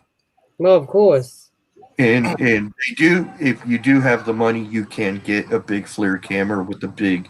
I think it's like a 7-inch screen on it. It has max powers. Yeah, that's what I have. It's got a. I had to get an adapter. I had to buy an adapter for my phone for it. So when I'm plugging it in, I'm using it upside down, and I'm doing this, and I had like maybe 3 minutes of being able to video and take pictures, and bam, the FLIR went out just like that. Unless because when I did it before, because we did it, me and Scott did a test with it, and it lasted long. But you know how the Sasquatch drain batteries, so that's what it was probably doing, killing my battery. Yeah, it's also a possibility. Because I had that thing charged up the night before when I took it out. It was charged up and ready to go. And it just, as soon as I got out there and because I did that picture that I took was by the area where we found the footprints at. And I forgot to tell on Sawdust Beast about how the one stepped onto the street, the road and kicking rocks, and Patrick pulling me back. You know what I'm saying? But Yep. that's that area where I did the flare at. He's like, "You got your flare?" And I'm like, "Yeah, I got my flare." Yeah. Out on my camping trip with Sasquatch Omega was the real first time I got to actually use that FLIR that I got, and I'll tell you what. I mean, I have night vision too. I have night vision my father-in-law gave me, which is what I saw my first sighting in northern Idaho, my father-in-law's backyard, and that was eye-opening. And this FLIR is just a whole nother world, because I mean, night vision is night vision. Yeah. Well, they could still hide behind a tree and not be seen. But you can't get away from a heat signature. You know what I mean? Oh yeah, So you can't. You can't get away from a heat signature. You're gonna, even if it's just the tiniest little bit poking out on the side of a tree, you're gonna see it. You know? Yeah. And it's a whole nother world, and it's like I said, I played with it for a few minutes. I handed it off to Dave and said, "Here, dude, have at it. I've had enough. I can't take it," because I mean it's same thing as Christy's picture. You see something, poking out of a tree, you know what I mean? Yeah. You turn your head and look back, and it's like, where'd it go? And again, having that whole feeling that we don't belong there, we shouldn't be there, we need to leave.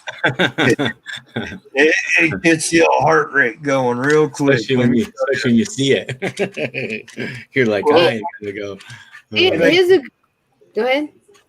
The whole time, I mean, if I'm looking at the dark, there's a hillside that goes up behind me. And from the moment we walked in there, my attention kept wanting to go up on that hillside. Wanted to go up on that hillside. It kept getting drawn up on that hillside. And on the way out, I was walking. I just kind of turned my camera sideways, and you could see something eye shine poking out of one side, and another the other eye shine poking out, and we could hear the footsteps behind us. We stopped, they stopped. And Dave was like, "Did you hear that?" And I'm like, "Yeah." And he's all, "Let's go 8 steps and stop." So we go 8 steps and stop, and we'd hear aside from us. And I'm going, "Are you freaking kidding me?" He's all, "Let's go 14 steps and stop." So we did that, and we would hear. That'd be funny if your buddy took off 8 steps and stopped, and he's like, "Pew." And he's all, "Isn't it crazy when you know you're being stalked?" I'm all, "I wouldn't say we're being stalked, but we're definitely being escorted out. That is for sure." Yeah, followed. And we did get back to the camp, and we heard something come flying through the trees. We also heard a branch break. Man. And my wife was standing there by the fire. Me, Dave, and my wife were standing by the fire. Everyone else is in the tent sleeping. And we hear the thing come flying through the trees. And my wife was like, "What was that? That sounded like something being thrown through the trees." And, yeah. And then we okay, let's just sit here and listen. And then a few minutes later and stuff back. So the fire, we're all standing around the fire, and directly in line was one of our friends or family members' tents. Right behind that was a big snap, branch break. And they followed us back. Next morning, I woke up, and there was a black rock sitting on top of a tree. Yeah, there was a black rock sitting on top of a tree stump that was a big tree that was cut down. So you think they gifted that to you? I don't know if it was a gift or what, but I asked everyone in the camp, I'm like, hey, you remember that rock being over there? And they're like, no. We were shooting arrows. Because we're all into archery and stuff, and plus I had a pellet rifle and all this stuff, so in kids. So I mean, this log was probably 3.5 feet tall. It was big, giant redwoods, but it was dead and it was dangerous, so they came and cut it, laid it down, and I had taken the bark and made a backstop, kind of like a target. And I had my bow out there, and I was shooting. Kids were shooting the pellet guns and the BB guns and everything, and the stump was right there. And everyone's like, I don't remember that being there. And one of the kids was like, I was sitting on that stump. That rock wasn't there. I was sitting on the stump watching you guys shoot the target. It wasn't there. So definitely something going on there. And then not to mention what Max Powers found. And I was followed like that one time. I was with my ex and we're walking through on the thing, and I was just talking because I when I'm out there I just talk a lot. Yeah. And she's like telling me to shut up. And when I did, and then when I stopped and I looked at her like, what? And then I heard walking right above us on this behind these bushes, and I'm like, what was that? She's like, I don't know, but I've been hearing it. So we walked a little farther, stopped, and it did the same thing. I'm like, all right, maybe we should get going a little faster here. They're not running one. Yeah, no, I know. That's I know. funny. We moved a little faster though. That was it's like when I used to go to fawn skin, and I knew that they would want the ridges, the high parts, and I would walk down into the valleys and stuff like that, and I can hear them thump, thump, thump, thump, thump, thump, thump. They were leapfrogging each other, so that one of them always had a visual on me as I walked down. I hear them walking all the time up there. It's just that was my first time ever being followed. I was like, what in the world? They do parallel you. We could tell you that. They like to do that. Oh yeah. Yeah, they're pretty amazing people, let me tell you. When you're expecting it, then it's okay. Like at night, I used to go there at nighttime by myself and hang out from like 1 a.m. to like 5 a.m, 6 a.m. by myself. Then that was okay because I can't see them. If I was going to die, I wouldn't have to see them coming. It would just happen. That's another reason why the FLIR is a bad idea. Yeah, that's why I'm like, you want this, Kevin? Yeah, that's what was freaking me out. It's like, okay, yeah, I shouldn't be looking. I can now see what I shouldn't be seeing. So yeah. It'd be totally messed up. I'm sorry, I just got a brain thought about something. You say you're out in the woods, okay, and you're taking the FLIR, and you go in between the trees or whatever, and you see a Sasquatch. Now I'm using this finger. You see a Sasquatch. That would be funny if I'm like peeking around the corner and he's like, all I see is a hand. I'm doing that. I guess you'd be like this. Look, you'd be looking at the FLIR going. Really? Yeah. They're sitting there between a couple of trees going, you can't see me. I seen a big sausage at me. Gosh. I'm sorry, I just had to throw that in there. I mean, we know they have a sense of humor. Yeah, of course. I mean, oh yeah. I don't doubt it. You know what I mean? But I mean, when they need to take it serious, they'll take it serious. But otherwise, it's just, again, we are their entertainment. Yeah. We're their entertainment. So I think the scariest part out there for me is when that Bigfoot came down the mountain during the daytime. I heard him I hear him at nighttime, but daytime. And I'm like, I thought it was a deer, and I was praying for it to be a deer. I didn't want it to be anything else. And I'm like, that's pretty cool. And then all of a sudden, crunch, crunch, crunch, 2 feet. I'm like, that's no deer. And I started getting like a little cold. And now all of a sudden, I'm on the ground. Before I knew it, I was sitting on the ground. And I was standing up. I don't know why I got on the ground. I got real low. And I'm like, what am I doing? What am I on the ground for? So I got to get back up, and I'm like, so it was about to come out, and I just yelled. I had to get it to stop because I was already overwhelming already as it is. Hearing it come down and walk across me, I'm like, I just had to make it stop. So I made it stop, and then he never moved again, not one leaf. It was amazing how he could. I was sitting there for another half hour because I was like, wow, now that it stopped and I didn't hear anything, it was almost like it didn't happen. As I was praying that it didn't happen. And then I went over there with the camera and was facing it. And then behind me, I started hearing something walk up behind me by the river. So I'm like, okay, that's my cue. I went to the main road. I'm pushing my luck here. You was by yourself? Did you have Oscar with you? No, I didn't have Oscar. I was by myself. I usually don't go out there with anybody but my dog, but Oscar wasn't there with me. Okay, good. I think before I got Oscar. That's a lot like the first time I heard Fletch walking up back behind the bushes, man. I mean, it stopped. I was walking in like normal, and all of a sudden I hear footsteps to my right, and it stopped me dead in my tracks, and my heart, bump, bump, bump, bump, bump, bump. You know, it's just like, oh my God, what do I do? I could hear him walking. He's literally 20 feet from me on the other side of these bushes, walking around. Oh my God, what do I do? It's like, okay, do I, want to go back there? I mean, what do I do? And it came to a point where it's like, okay, well, I've been going back there. That's where he's expecting it. So let's just go do what we're going to do. And I mean, the first time I heard it, it was absolutely incredible. It's by far the bipedal footsteps for sure.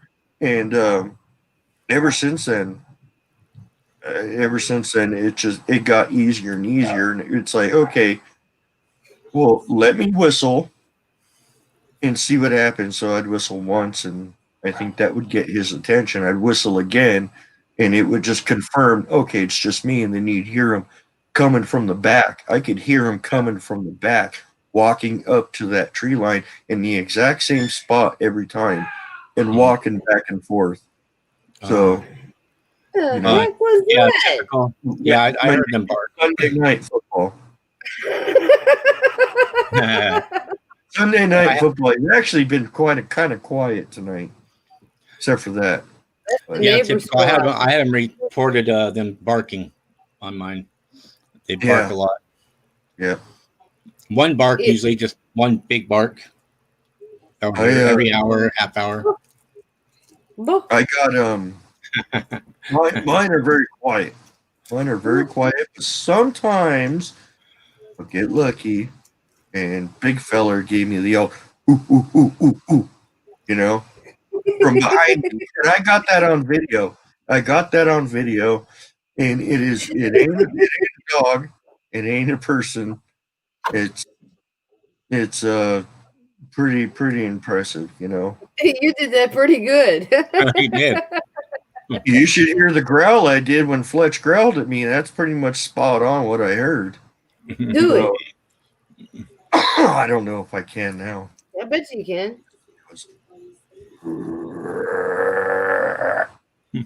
No.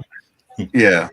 And that was probably, I'd say, no more than 3 feet from me on my right side when I discovered him. I mean, it was low in volume, but I'll tell you what, it rattled the insides of my stomach. I could feel the vibration. I literally jumped. It took one leap to my left, 8 feet.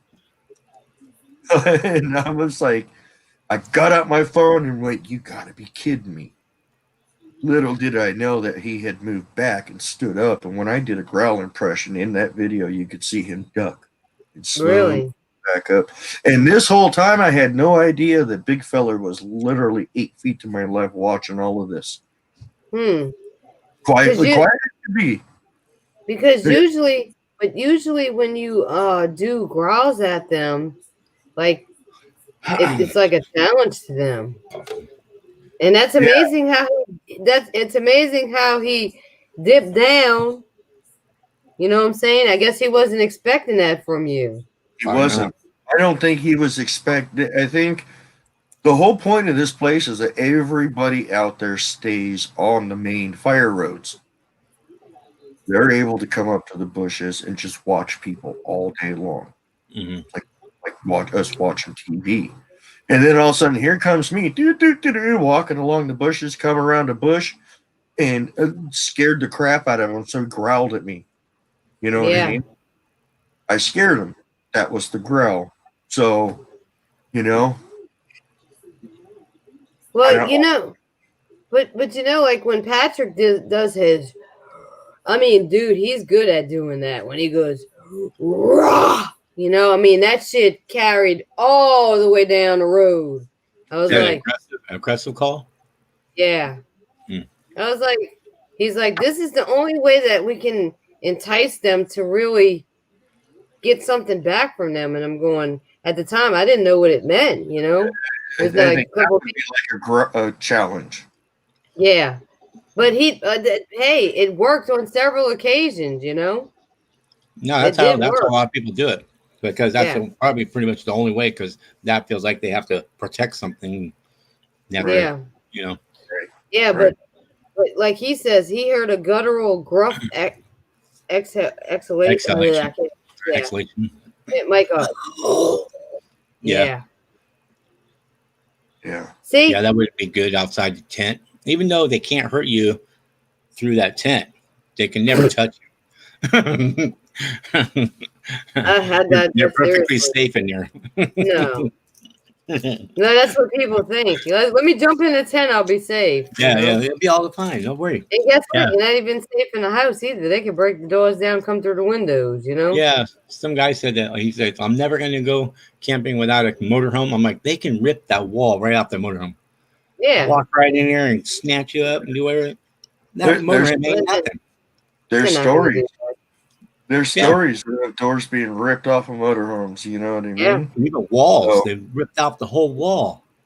But you know, Well, you know, complete RVs flipped on their sides. You know, I mean, exactly. I wish so that we had that on video on recorder. That scarf that we had, because nobody has that, and that would have been so cool to have. You know, right? That's one thing and stuff that I learned in all of this is you could go way back to the beginning and stuff. I would do like a quick little 4-minute clip, 5-minute, 6-minute clip, and then upload it. You know what I mean? And in between the clips is when the stuff would happen. You know what I mean? And, you know, it's just the way it works with them. It's like they know. And you know, I mean, Sasquatch Omega, he's like ABF. What's that? He's always be filming, because it's when you turn the camera off that the stuff happens. It does. That's what happened to me when Bigfoot came down. I just shut the camera off. I turn the camera on before I go down into the area. I film all one continuous clip until I walk out. You know? So, it really is amazing. It is. It is. They're incredible. They're incredible freaking people. I mean, they are. For surviving the way they do and thriving without any technology whatsoever. Not even fire. They set my boundaries. Yes. I didn't get to set mine. They set boundaries. We don't. Yeah. And they tell you. And I know my boundaries. You know what I mean? Me too. So, I mean, you just get the feel when you walking into a spot and you all of a sudden feel like I shouldn't be here. Yeah, you took a step too far. Step back. Yeah, and the feeling will go away. That's what happened to me. I went down there with Oscar, and I felt like I shouldn't be there because I know that was where they usually go. And I did it because I had the FLIR. Right. And I thought this would be a good spot, but kind of felt weird about it. So that night, very first night, I went in the tent. It was like 90 something degrees, sweat and bullets in the freaking tent. I'm even thinking it's only 7 o'clock. A couple more hours, they're going to be coming out. Right after I said it, I mean, the stick had to be at least about that big around. Ooh. Snapped it, and I was like, jumped out of my tent so quick because it was right behind my tent. I went out there with a flare and everything, and it was still kind of daylight. Right. But I got the hint. They Right. want me out, so I took off with Oscar and left down. Went about a mile or so down the road to a market, and we just stayed there for 3 or 4 hours, and then came back. And they didn't bother us the rest of the night. But Oscar, I filmed him, and he was looking up the hill, and he was like panicking, you know. And you can, because he was looking right where they go, and they were going around the side of me and coming down the other side. Right. And I was like right in their little stomping grounds, and I knew it. Oh yeah. So You know, they told me to get up. it's a lot like the tapping on the window in northern Idaho.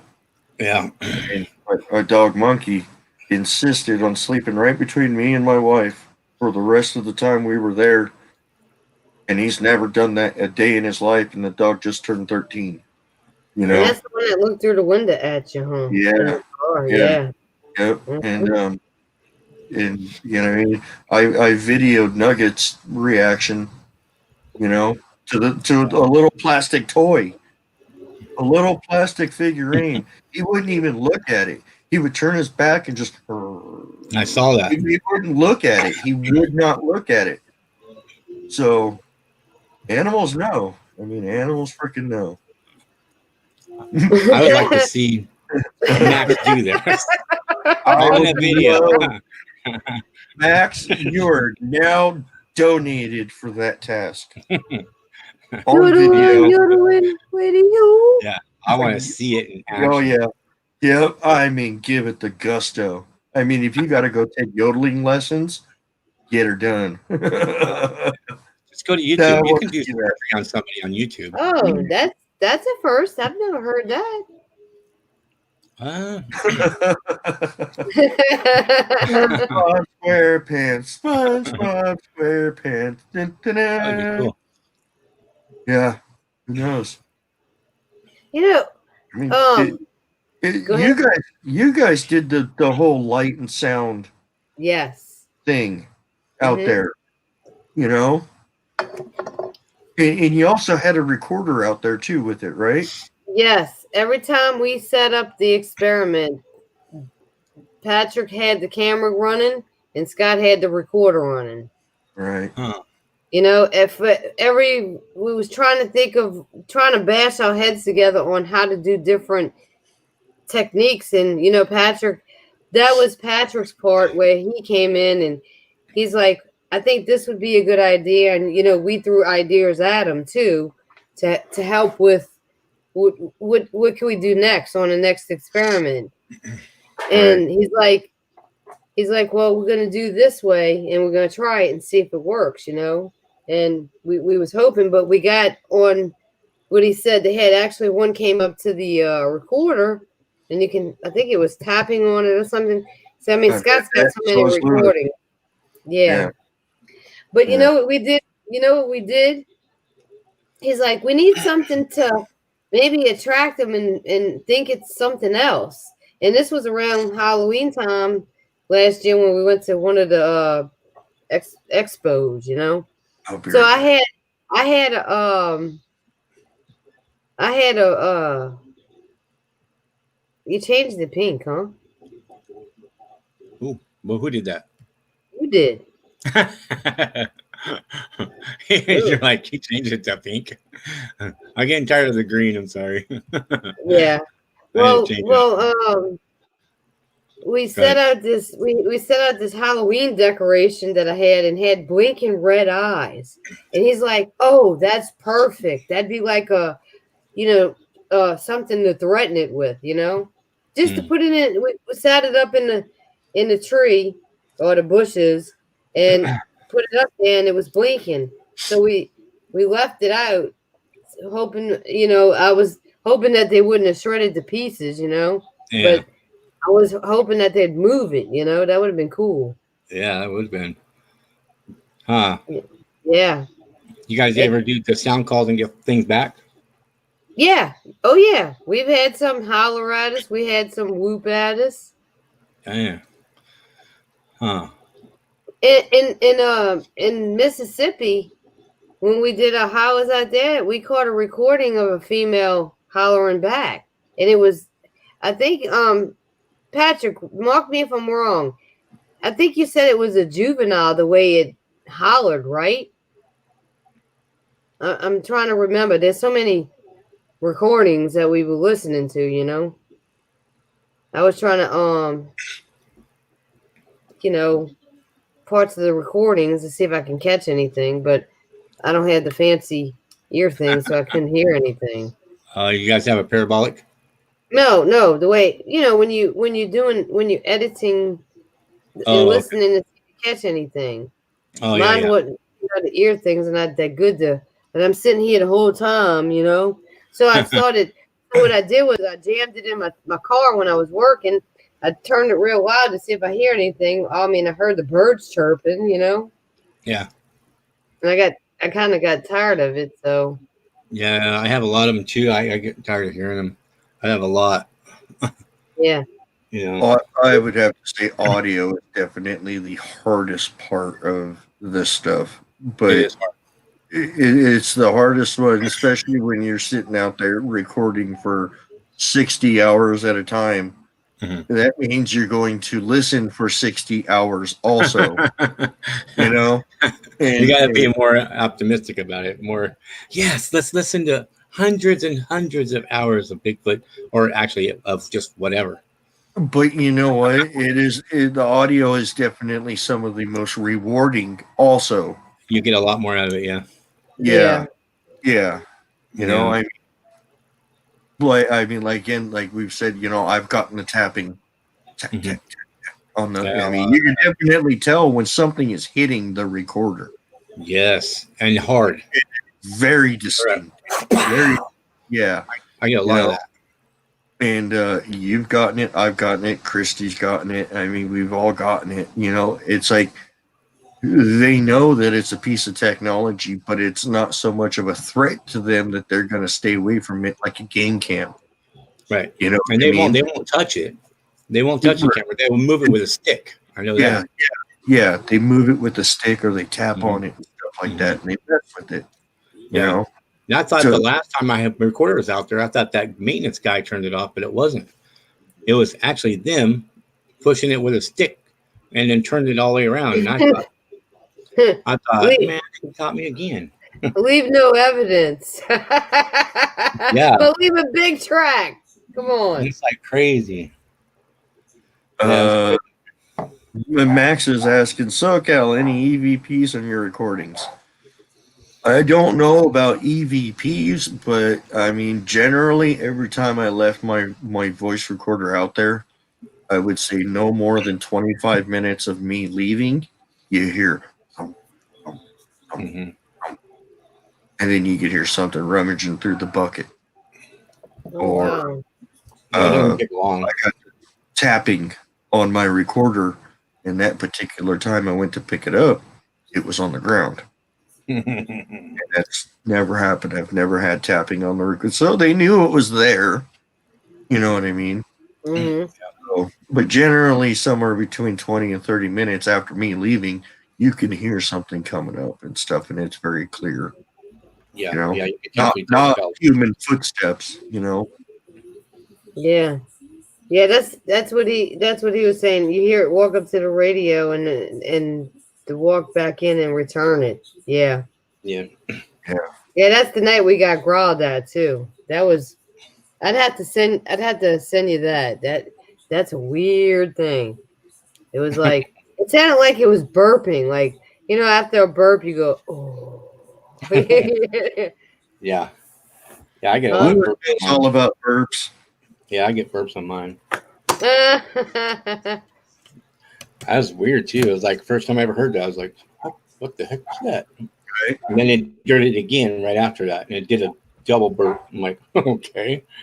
What? And then later I heard it walk by because you can hear the footstep crunch, and it goes burp. I'm like, are you kidding me? It might have farted. That might not be a burp. A big fart would be a lot Bigfoot louder bubble. than that. A Bigfoot bubble. I was like, Wasn't there a Japanese commercial and stuff where the frickin' Bigfoot farted on one side of the campfire and blew the flame all the way to the people? I think it was a Japanese commercial. You know, that would, you know, I mean, with all the stuff that Ken King's been feeding his, I would not want to be around that gas bubble. Let me tell you. no way. I bet you that stinks. Yeah. I bet you that stinks. Hot mosquitoes. You know, he does have an area that he dubs Skunk Butt Island. You know, and he thinks that is Totally. it's like a designated area they relieve themselves at and stuff because it's the only place it's like that. So, Skunk Butt Island. So, That's crazy. Be sticky butt. you know. Oh my gosh. You know, I mean, I'm sure hygiene isn't on the high priority list for them. You know what I mean? So Yeah.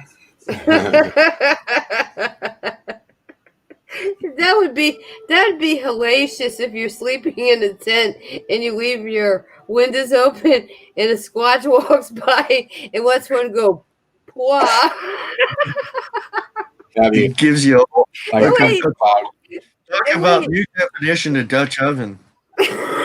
Give you mustard cloud.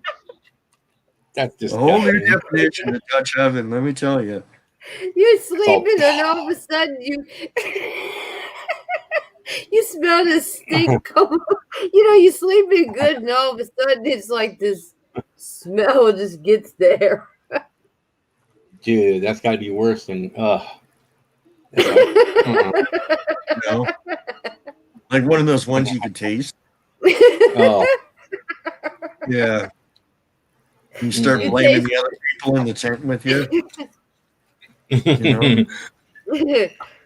Oh Dude, my gosh. You ate the same thing I did, dude. What the hell crawled up your butt and died? You know, I mean, no, You it said- was already dead when I put it in there. You squatchies need some manners. Go fart in the woods. Not my tent. right? If you want me to leave that bad, geez. But maybe he was showing respect to his other fellow squatches, which is why he farted in the tent to try and take out him before it's offending his family and friends. You know, Exactly. But it was Daryl. it was Daryl. It was all Daryl. Let me tell you. Yeah. That Daryl guy, he's quite the comedian. No, we're not getting tired. We're just having a blast. This is taking my mind off of stuff, so Yeah, I enjoy it. So yeah. Wait, I like these open chats. You know what I mean? wait, I put something up there. Look. That's what I was putting up. Yeah, no, you didn't. You took it off. I was trying to put it up, but you took it off. It was your fault, not I can mine. only get confused and lean out. You cover your scent.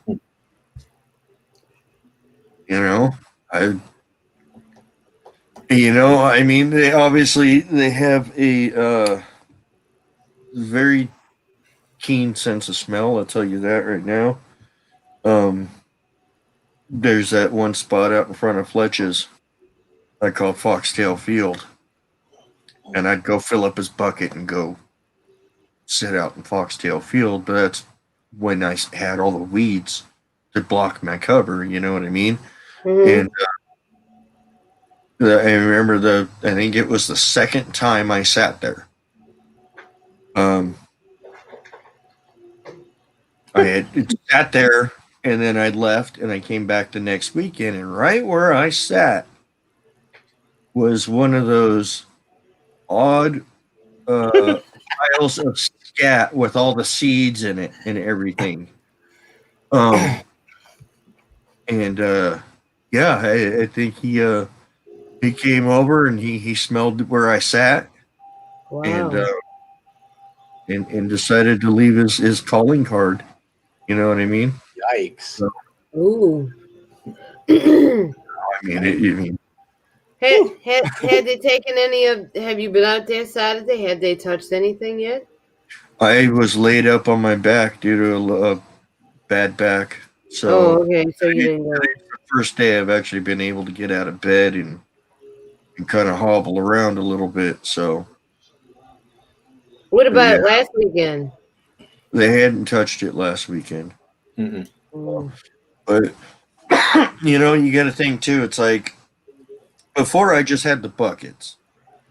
Now I've got this shield thing underneath it, and I've got the black pipe on it and stuff like that. You know what I mean? So, you know, I mean, it took them a few weeks at the original spots too for them to take anything also.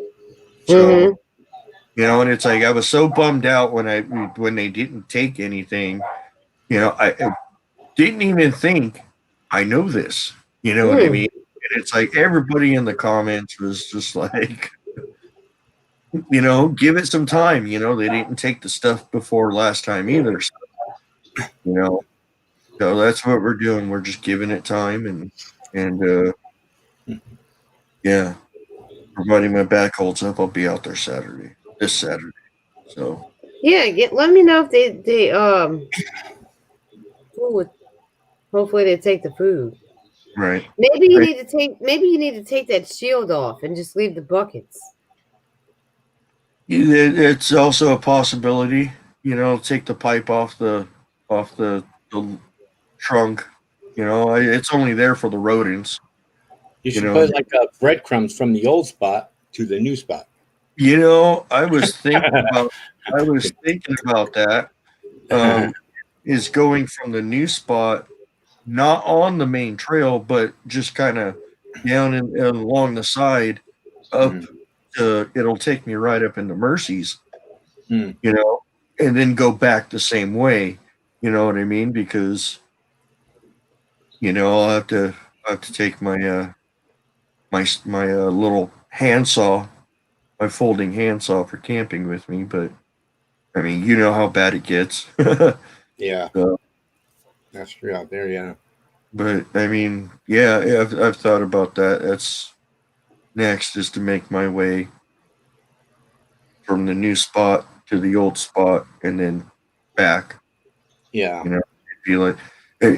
It's obviously going to get their curiosity. What the heck is he doing? Well, let's follow him and find out. Oh, there he is. He's leading us. There's the buckets. You know, there they are. There they are. Wonder why he took them down. You know, but I mean, I'm sure they already know. I don't know, but every time I go to that new spot, if I'm standing at the buckets at about 9:30, I always hear rustling over in that spot. Now I know that there's 4 of them up there, and I've dealt with Mercy, Fletch, and Big Feller, where there's still one missing, and I think that might be that area. So you might have to set them. I don't know if you can remember. Maybe you can set them up like how they were before. Right. That might be a good way for them to come back and say, "Hey, it's Kevin." Well, even though they know it's you, but I'd be like, it's in the same, like the way you had them on the trees or whatever, one higher, one lower. You know, maybe you can put it back the way it was. You know. Right. Yeah, just in a different area. Because right now I've got both buckets on one tree. Yeah. So did you have 2 buckets on one tree before? No, huh? Fletch had his own bucket, and then Big Feller had their own. That might be a thing where they clash in heads. Be like, look, you gonna touch my stuff? No, that's too close on the spot. That could be. So that's also crossed my mind. I never thought of that either. That's a pretty good idea. I never thought of that. Separate the buckets. Separate the buckets and put them back like you had them. If you have the trees in the area that you can do it. Right. You know, piping or whatever you have on it. Yeah. I just put it back the way you had it, and they might be like, okay, and now this is what we're talking about. Right. Now we'll put the poll. Like change. Exactly. We don't like change. We don't want you to change it. So you're gonna change it. We ain't gonna touch it. Right. Yeah. You know, I mean, we all know that. And Like, it's wow. it was a sudden thing, you know what I mean? It's like I go up there and they see me walking in. Oh, cool, here comes our goodies. I'm taking down the bucket. He's like, what the heck?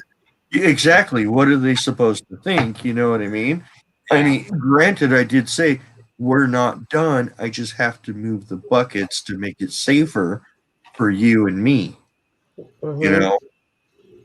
So, you know, I say to follow me, you know, me, you know. How far is it from the old area? Not too far? 100 yards. 100 yards? You just got to go down a hill and then up a little hill. That's it. Well, what you do is you go back to the old area where there's nobody at, and you sit there and you tell them, look, I'm doing this for the benefit of you to keep you safe. That's why I'm doing what I'm doing. Right. I'm bringing this food to you so you can eat, you know? I did that. Oh, you did? Yep. I was actually on my way halfway back to my truck, and I'm going,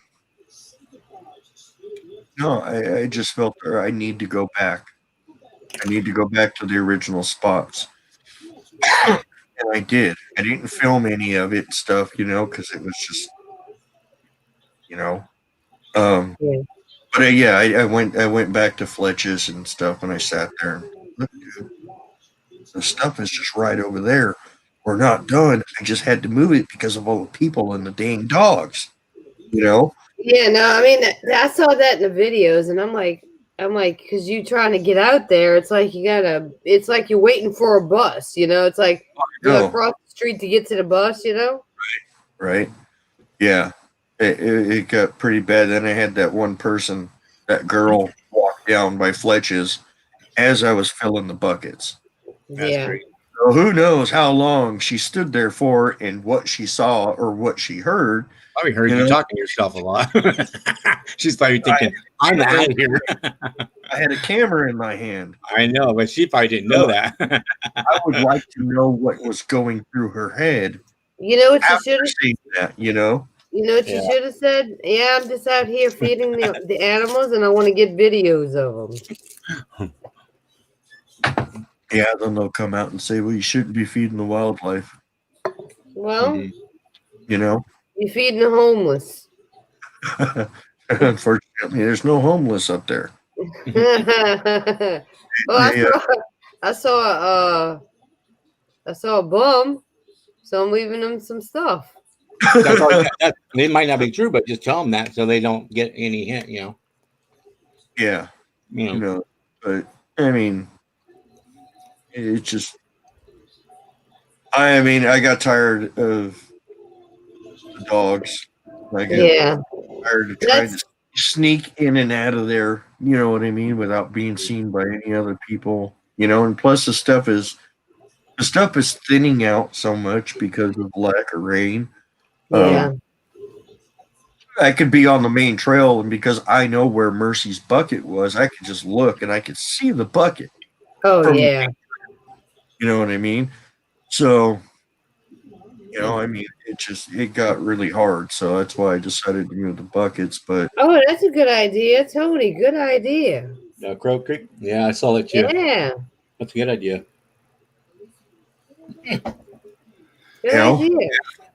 Well, the new spot, I'm able to really kind of just hang out and chill because it's way off of main road. So I'm actually going to take a chair down there and leave it down there, a little folding camping chair. Mm-hmm. And, I'm going to get one of those cheap cable bicycle locks just for good measure. And, no, that's a good idea. That's a good idea. Lock it to a tree just in case one of them decides to be funny and go walking off with it. You know what I mean? So, you That way I could just sit there and hang out there, take my time, sit there and even take lunch and have lunch, just a lot like Here like you go. Cooking on Your Show did.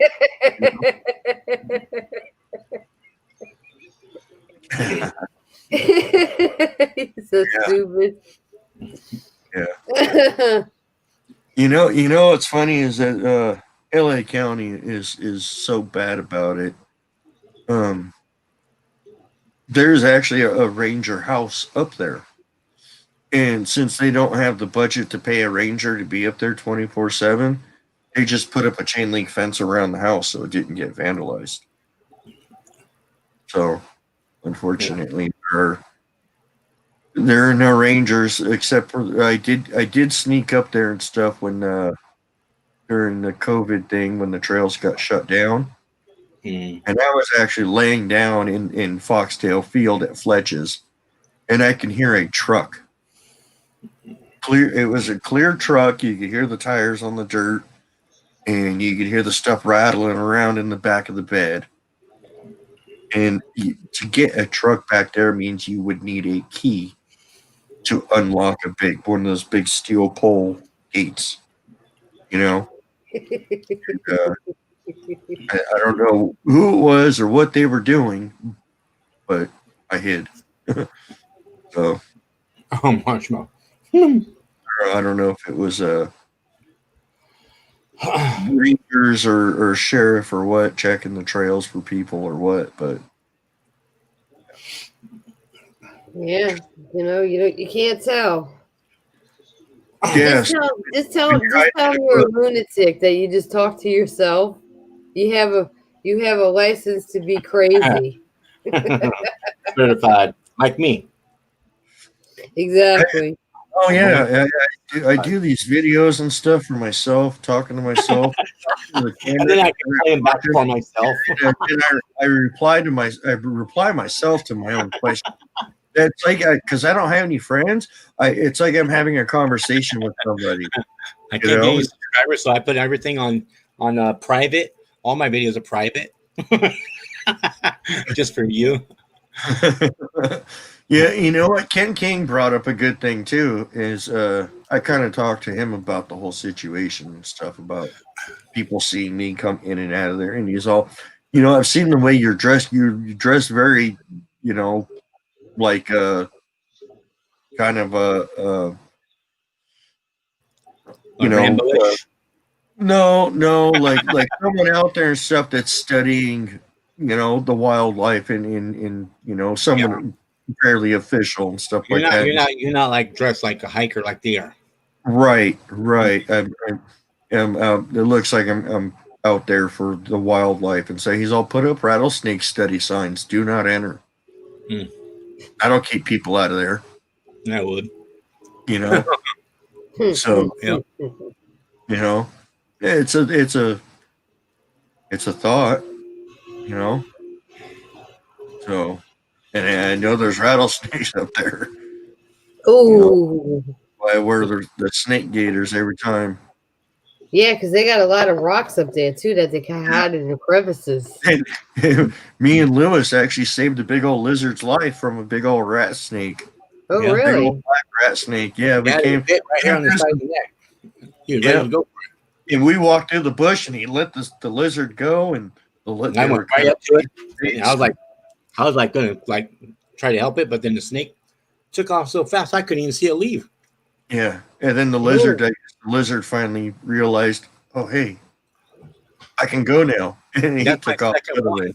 I was riding my bike up the road with Oscar, and I saw a crow jumping up and down on the side of the sidewalk, and I was like, "What the heck is that crow doing, man? You weirdo!" Oh, cool. And so I went up there, and it was like he was trying to get an alligator lizard, and then I scared off the crow. And I was like telling the lizard to go, and I was trying to kind of nudge it. The sucker started attacking me. I'm like, what the? He's like chasing me. I'm like, get out of here! I'm kicking him back a little bit. Like, don't. He's like trying to get up my leg, freaking me out. He wanted to get on your shoulder. He's like, I ain't leaving. I'm going with you, buddy. Well, he was trying to bite me, that little rascal. He had his mouth wide open. Yeah. I just Yeah, saved man. your life. Yeah, I can snakes see gotta eat you can too. take that in two different ways. Yeah, snakes gotta eat too. Well, I'll tell you what, this rat snake that me and Lewis saw was what, 4 feet? Oh Yeah. no! Oh It was no! the better part of 4 feet, and it was Black and white. too. it was not starving. Let me tell you.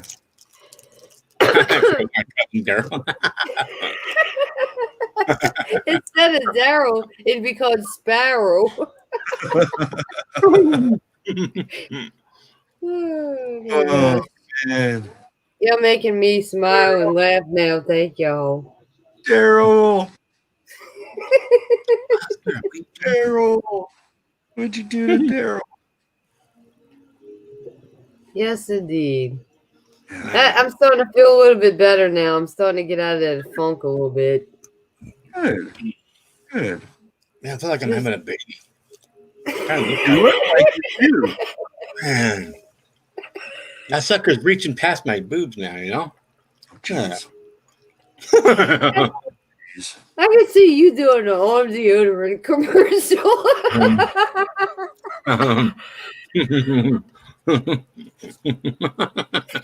I want to smell like a squash. Yeah, gross. That was so gross. For those that go out in the woods, you don't need to cover your scent. You just need to smell like one. And this is how you do it. Here we have our new Sasquatch scent in a normal clear stick deodorant. Oh, The wonderful smell of skunk and porta potty smell and urine and feces all wrapped up into one. Just simply, they'll come to you. Oh, man. They'll come to you. You don't need to go look for them. They'll come to you. Just in time for Valentine's Day, right? Yeah.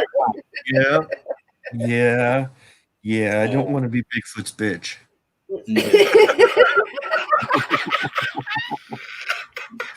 Yeah. I'm hoping Valentine. I have to look at the calendar. I hope Valentine's Day doesn't show up on a Saturday. I'm gonna be in trouble. You know. Hey, that was a good thing about the commercial. Oh, my side is hurting me. Everybody, you gotta cover up your scent. You gotta cover up your scent. You know. Right? No bacon needed. No longer need to carry a string of bacon around your neck. Just simply just slather some of this on, and they'll come to you. Stanky Just be squash. careful. You might want to be wearing a metal chastity belt when you put this stuff on, though. Oh my gosh. There's patent pending Bigfoot pheromones, to attract other Bigfoots to you. So be careful because you never know what they might be thinking. Oh, man. That's gross.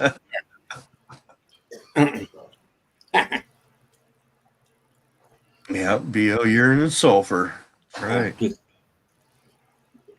Stale deer piss. Oh. Man. I mean,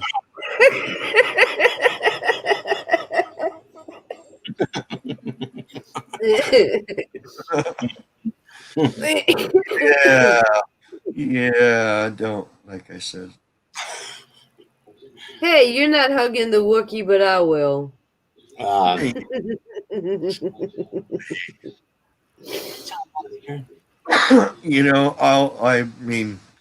hug Mercy. She just looks like a big fluffy teddy bear. Probably don't smell like one though. Don't think I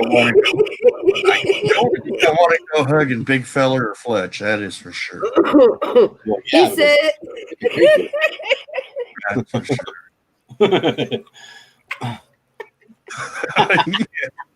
Yeah. I would hope that too.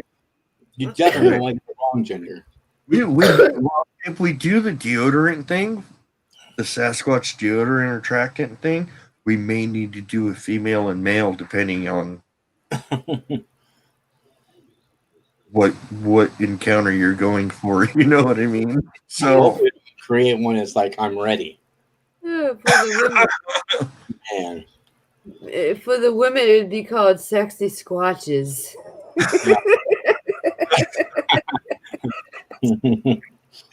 oh did Sasquatch. Who did Sasquatch? Give it a French flair or Italian flair, and then we can sell it for $1,000 an ounce. Oh my gosh! Oh wait! Crow Creep said, "Oh, SoCal, it's 100. It's 150 today, but I'm going."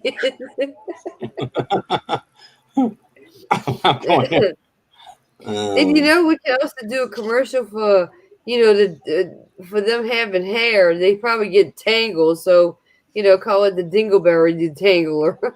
Oh my gosh!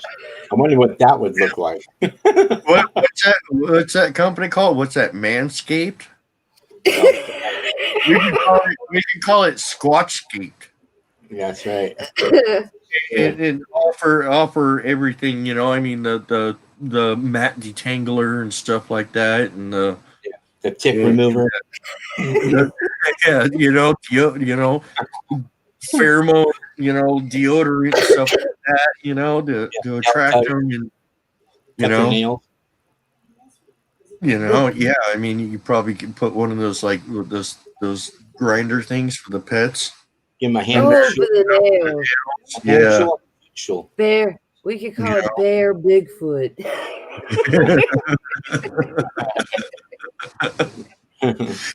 Not BAAR. It's BARE. Yeah. Like, hey.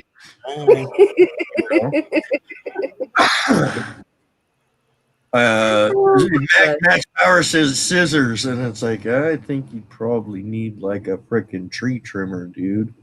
Not scissors.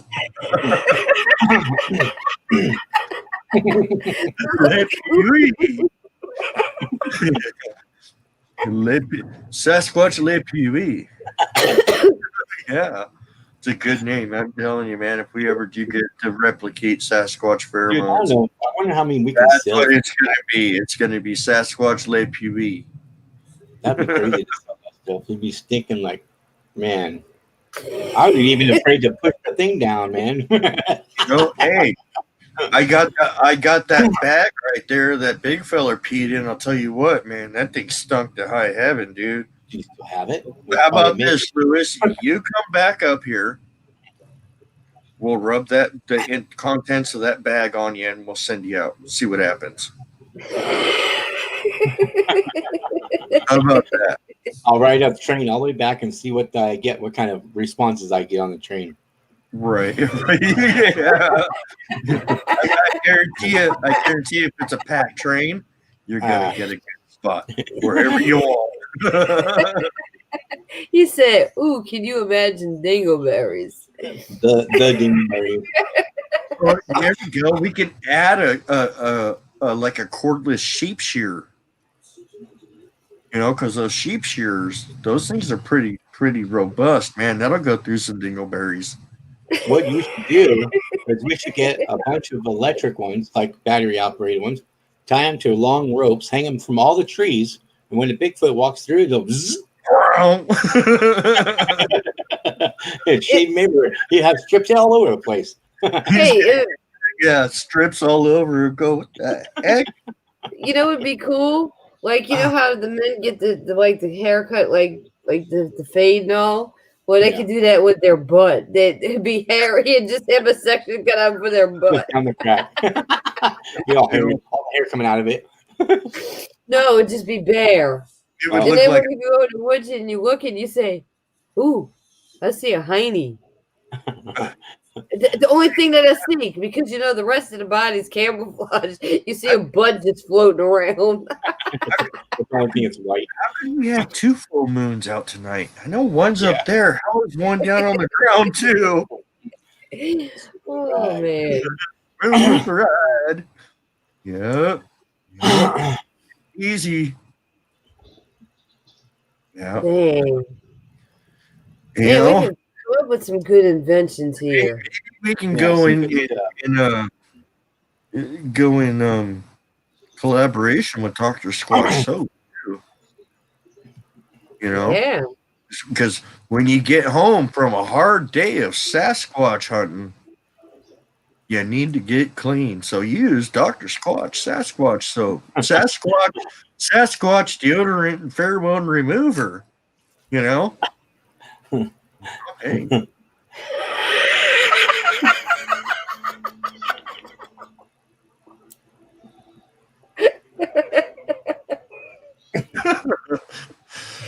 Oh, I was gonna say it looks like those baboons yeah.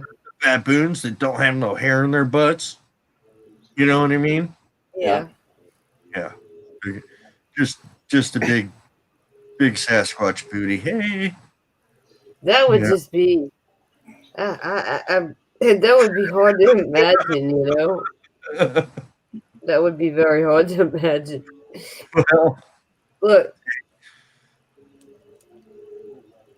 I have an encounter story to tell y'all. Well, you see, I was walking in these woods, and then I found a big putt impression. And then when I walked around a tree, I seen this big butt looking at me. I had a dream of a Bigfoot. I was like, I don't even know if I want to even talk about it because I think I even made the noise when I was sleeping. That's why I woke up. And I was thinking, I was in the woods and I was like on a hillside and I was down low because every time I go out there where I'm at and they want to come closer, they use the water and I can hear them. And so I'm like up on this hillside and I'm like, I hear something walking in the water.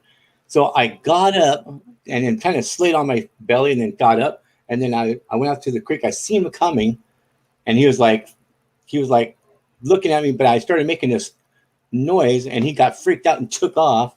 And I think that noise, I ended up doing that noise when I was sleeping and woke me up.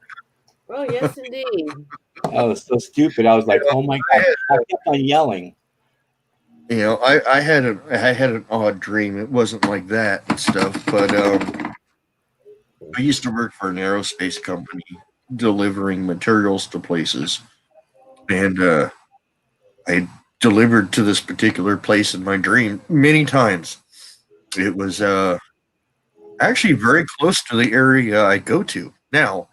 I would probably say within 3 miles of it.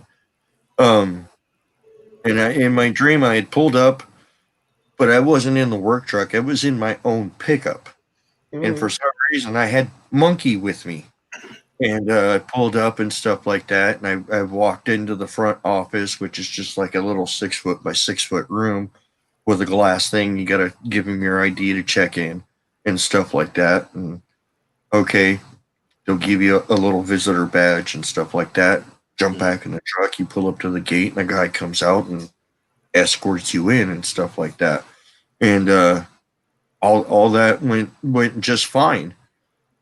But like I said, I wasn't in my work truck. I was in my own personal truck, and for some reason, I had Monkey with me, which is odd because they'd never taken Monkey to work with me. But overhead door opened up, guy came out, opened the gate, just like normal, like I'm delivering material like any other time. And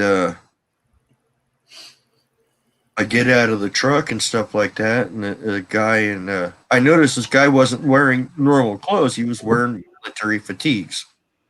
And he's all, "Mr. Jones, we've been waiting for you." Me.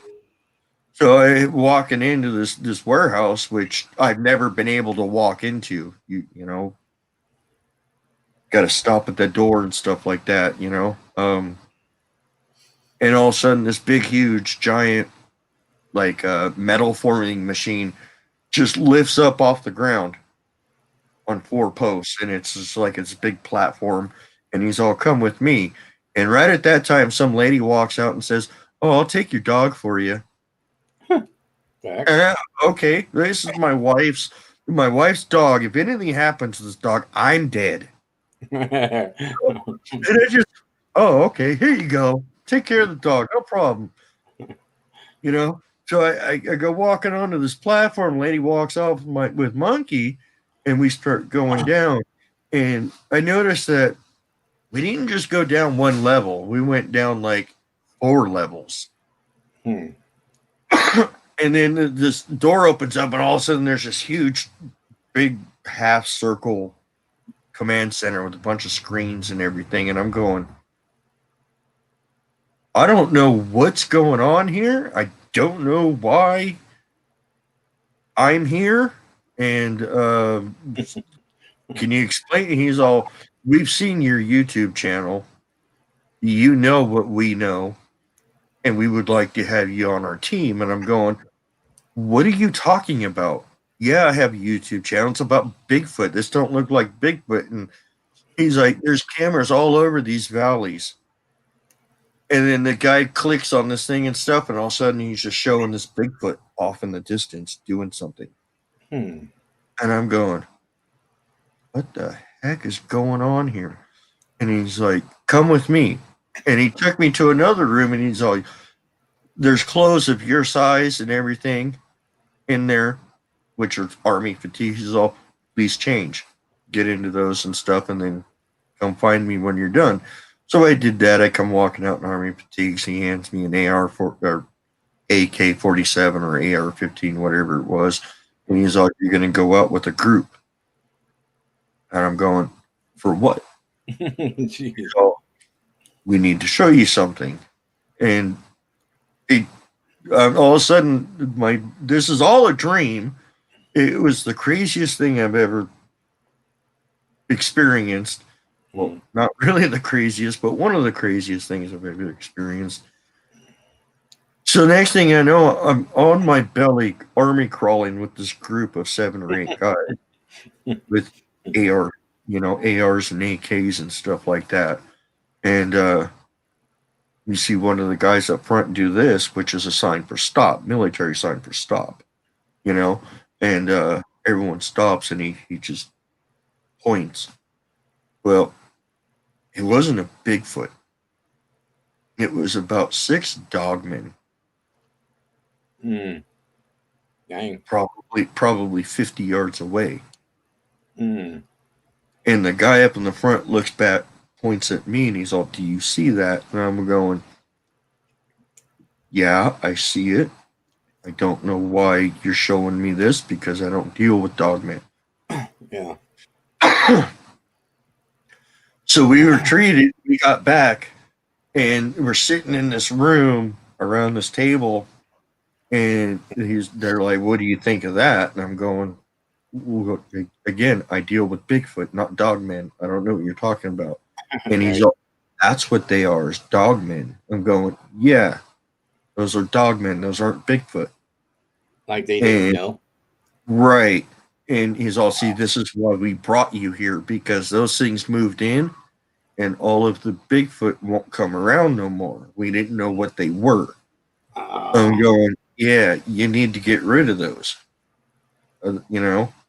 Yeah. And the last thing in my dream, the last part of my dream is looking.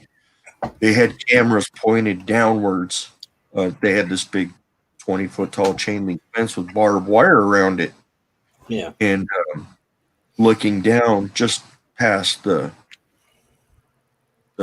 big fence with the barbed wire, and you just see a Bigfoot. He's like, ever since they moved in, the Bigfoot have just been staying right around the building like they feel safer. I'm going, they probably do. You need to get rid of them. He's like, okay. And that was, I woke up. No, actually, I didn't wake up after that. Actually, just remember, I didn't wake up after that. I realized the time, knew my wife was getting off of work, and knew I had to be home with the dog before she got back. So I hurried up. I got in my regular clothes. I got in my truck, and I'm leaving. And I got maybe 2 blocks away, and I turned around and went, "Oh crap! I forgot my dog." Oh my gosh. Now here's the weird thing. Okay, Monkey is suffering from severe arthritis. Okay, Mm. I go running into that little check-in room, and I'm going, "Where's my dog? Where's my dog?" And the lady, "Hey, can you bring the dog up? Bring the dog up." So they bring the dog up and they hand him. They come out of the store and stuff like that, and they hand him to me. And I'm looking at him and going, "What is this? What is this red thing around his waist with these lights?" "Oh, we noticed he was suffering from arthritis, and this will help him." "What do you mean?" It gets rid of the arthritis pain and stuff without any pills or anything and stuff like that. I'm going, "What?" I set him down, and he's jumping around like it's not like he's a puppy again. Huh. And I'm going, "I can't leave this thing on him. My wife is gonna freak out, wondering what the heck I was doing with her dog." You know what I mean? It was the weirdest freaking dream. I don't know why I had this dream. Maybe there is something else to that place that I don't know about. Yeah. Whatever, you know what I mean? But Yeah. you know, but I tossed the dog in the truck and took off and got home maybe 10 minutes before my wife got home. And in my That's dream, no funny. one was any of the wiser and stuff. But I mean, it was such a profound dream and so detailed and so odd and stuff like that. You know what I mean? Mm. That's pretty- And the fact that I'm not into Dogman, but yet there's a problem with Dogman. You know what I mean? Yeah. So, you know, it was just a dream. Yeah. That's all it was. But Yeah. I mean, I've heard about dogmans and some campground. That this guy had his wife in here and him had a tent, and his kids had a tent, and then they had some things happening at nighttime, and they've heard some noises and stuff, and the dad came out and saw a dogman right behind his kid's tent. He freaked out and he got his pistol and he shot at the Bigfoot or the dogman, but he moved before it hit him. And there was another one that came up, and then they were going to do something. I don't know what they're going to do, but the people were scared. But the kids didn't wake up yet. I don't know. They didn't come out of the tent, they said. But then the Bigfoot or the dogman heard a bunch of crashing through the woods. So they snapped their head like that and looked over there, and a Bigfoot stepped out. Those dogmen, pow, they're gone. They weren't sticking around. I'm like, it was quite the opposite for my dream. You know, it's like yeah, the that's what I was guys saying. the guys that took me Give me out of 5 more minutes. Yeah, ever since these things moved in, the Bigfoot don't come around no more. We've never had any problems with the Bigfoot. They're actually quite peaceful. Yeah. You know what I mean? Yeah. But ever since these things moved in, the Bigfoot have just been crowding around the building, and they don't normally do that. You know what I mean? So, Yeah. we, wondering what the heck these things are. I'm going, it's Dogman. I mean, they're vicious Yeah. little jerks. You know what I mean? You need to get rid of them. Yeah. So, I think the Bigfoots get bigger than dogmen, but dogmen have claws. But Bigfoots have fingernails that are sharp too, because they can things open. It looks like it's surgically happening. You know, right, looks like a knife did it. right. So, but I think they're a lot stronger than the dogmen. I think so too, but I also think it depends on the group they're dealing with. Also, Sasquatch. I mean, like I said, it was up near my area, and I know my area is they're very quiet and they're very docile, and they've never had any problems with anybody or any pets or anything like that. You know what I mean? Yeah. So, I don't know. The whole thing was weird, but I mean, Yeah, I could play it back in my head like it's a dang video. You know what I mean? It's crazy. And then imagine they had to throw in the whole technology thing with that thing on Monkey for the arthritis. Oh, he had to throw a wrench in the freaking mix, huh? Right. You know what I mean? It's like, okay, this is weird. But yeah, I woke up rather quick that morning. Even my wife was like, "What the hell? You okay?" You know, because I woke up so fast. Yeah. You know, and yeah, I'm fine. Glad it was just a dream. Yeah, Supposedly. mine I was screaming at the top of my lungs, not scared, but it was like I was vocalizing to the Bigfoot, and then he was running around trying to hide from me. Like it was just weird, man. I'm like, it was just that was so bizarre, man. I'm like, why am I screaming at the Bigfoot? You doing okay, Mom? Patrick Vaughn over here says if he can remember faces, it wasn't a dream. I can remember faces from my dream, that is for sure, because I've seen those people before at the front counter who checks the ID, and the guy that was wearing the army fatigues to greet me was the same guy that always came and opened the gate for me to drop off material. So I don't know. I don't know. You know, I could probably go right back there and sit outside the front gate right now. You know what I mean? Take you all right to it and show you and stuff. And there's no name on the building. It's just a brick building with a parking lot on the side with a big chain link fence around the whole place and barbed wire. You know what I mean? So it's very non-discreet and stuff, but it's supposedly an aerospace company that makes parts. Christy's in shock. She wants one of those freaking pop knobs. Yeah, $15 for that one. Yeah, I want one. I got one of these ones with the just like a stand. It stands your phone up. Right.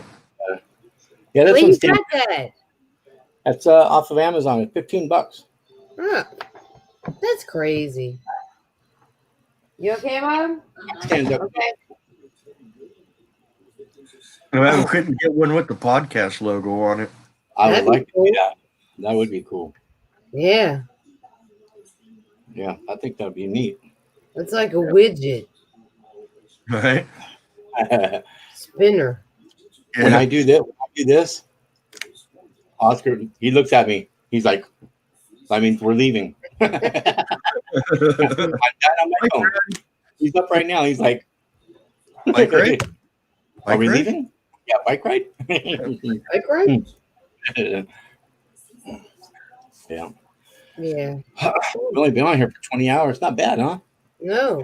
Wait, give me a second. I gotta go give my dad's dogs her shot for her diabetes. Oh. All right. Yeah, hold on.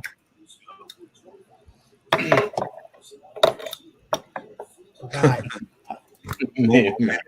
Yes.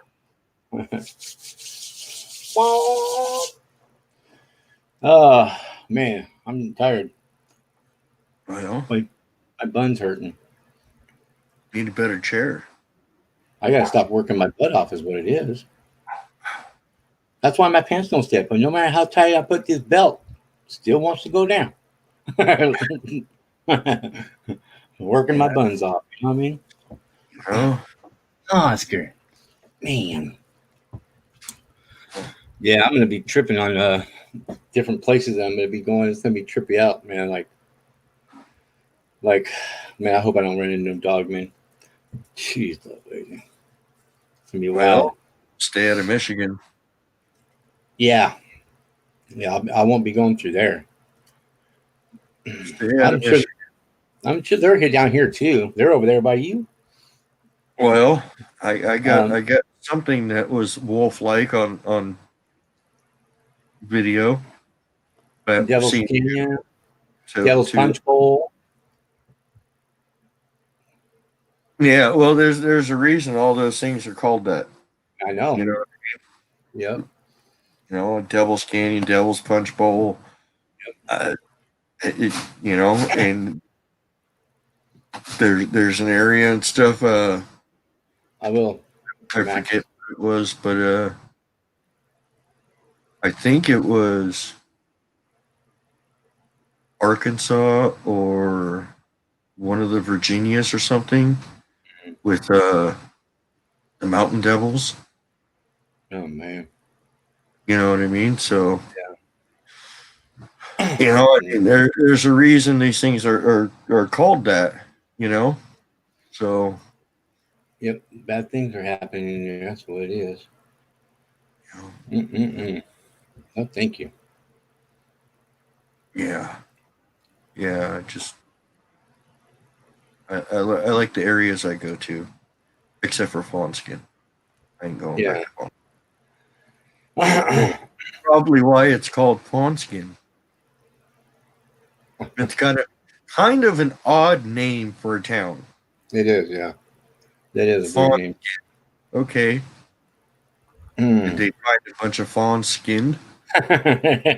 You're like trying to dissect the name. It's odd. You know what I mean? Yeah. You know, it's an odd name for a town. Yeah. Fawn Skin. It's like, okay, well, it obviously just suggests that something was skinned and it was probably a fawn. Right. Why? You know? Yeah. So, I mean, when you get into the history of why towns are called that, Yeah. they can be rather disturbing sometimes. Yeah. Well, there was a lady who told a story about a dog man, and she was in town, and she was going from school, or maybe even heading to school. I don't remember which one it was. I think she was heading home. It was snowy, and there was trash day, and she kept seeing somebody leaning into a trash can, and she thought, well, I don't want to go by this homeless guy, you know, digging in trash. So she kind of stayed over to the aside and kept going. By the time she passed the trash can and the lid, the dog man pulled away, and it looked like a werewolf standing there. She said, and it was like in around homes, like digging through all the trash in the daylight. Oh, I don't know if you saw that the so-called CCTV, the home security camera video of Brazil with that wolf thing walking down the middle of the dang street. Mhm. You know, backwards legs, obvious snout, ears. I mean, and you know, they looked at that footage and they're like, "This video hasn't been tampered with. This is the real deal." You know what I mean? And the authorities took it very serious. Yeah, you can tell if it's edited, you know. They instated a curfew and everything for that town for a while. Yeah, you know. So, wow, that's scary. well, I mean, we all know that things are coming through. You know. Yeah. Oh yeah. Are you done now, Christy? Or what?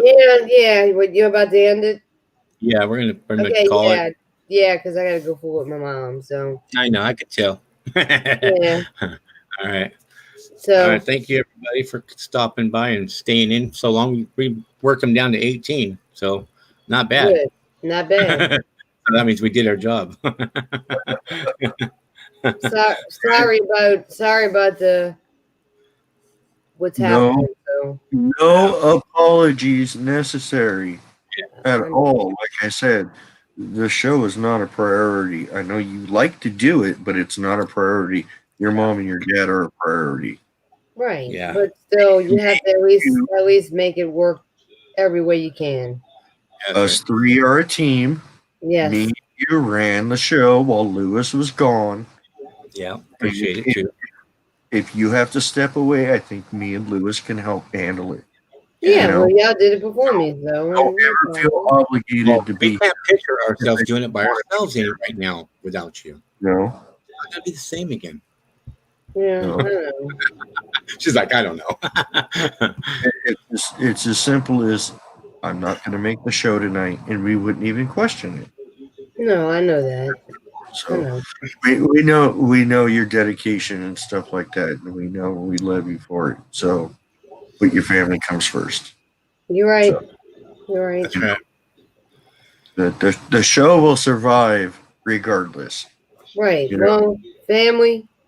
It's family does come first, but also your friends too. Yeah. Yeah. Yeah, and Because friends are family. you're right. You're right.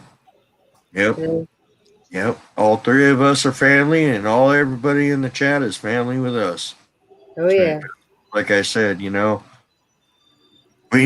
may not have a lot of subscribers, but the subscribers we have are definitely top quality. Yep. So You said it. Sirloin. and thank you all for being here and putting up with our 2 hour and 45 minute Your symbol. rants You and gotta, rants. you gotta do your symbol. Look, Why do I have to get the O? because that's what you picked. You Okay. got the X's. You got the O and I got the heart. It means Yep. love and kisses. All right. XOXO. Heart, hugs and kisses, and heart, love. Yep. There we go. There we go. So, So, everybody have a good night. Stay Yes. blessed. and everybody send prayers to Christy and her mother and father. And we will see y'all next Sunday. Saturday. Is there anybody scheduled for next Saturday? Christy, you're up.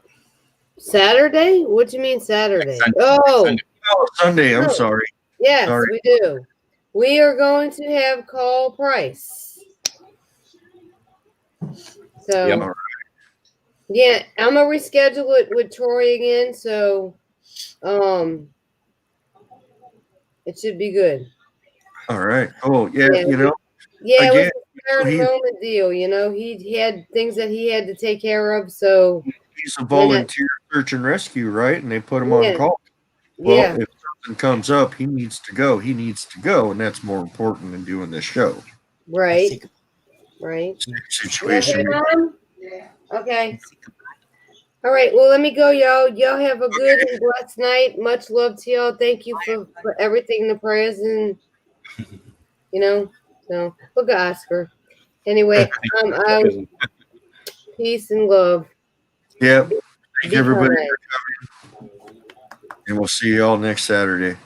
Next Saturday it is. I Next mean Sunday. Sunday. What is wrong with me? You got tongue tied. I'm thinking about my Saturday. Yeah. I'm I don't know. Hey, Let's go Kevin. out. See you next Friday. Oh yeah. See you guys next Thursday. See y'all on Tuesday. I will. I will, Sharon. Mom, Sharon said hello. My friend. Okay. You heard her? She said okay. So, talk to y'all later. See y'all. Bye, Have a y'all. good night. Bye, y'all.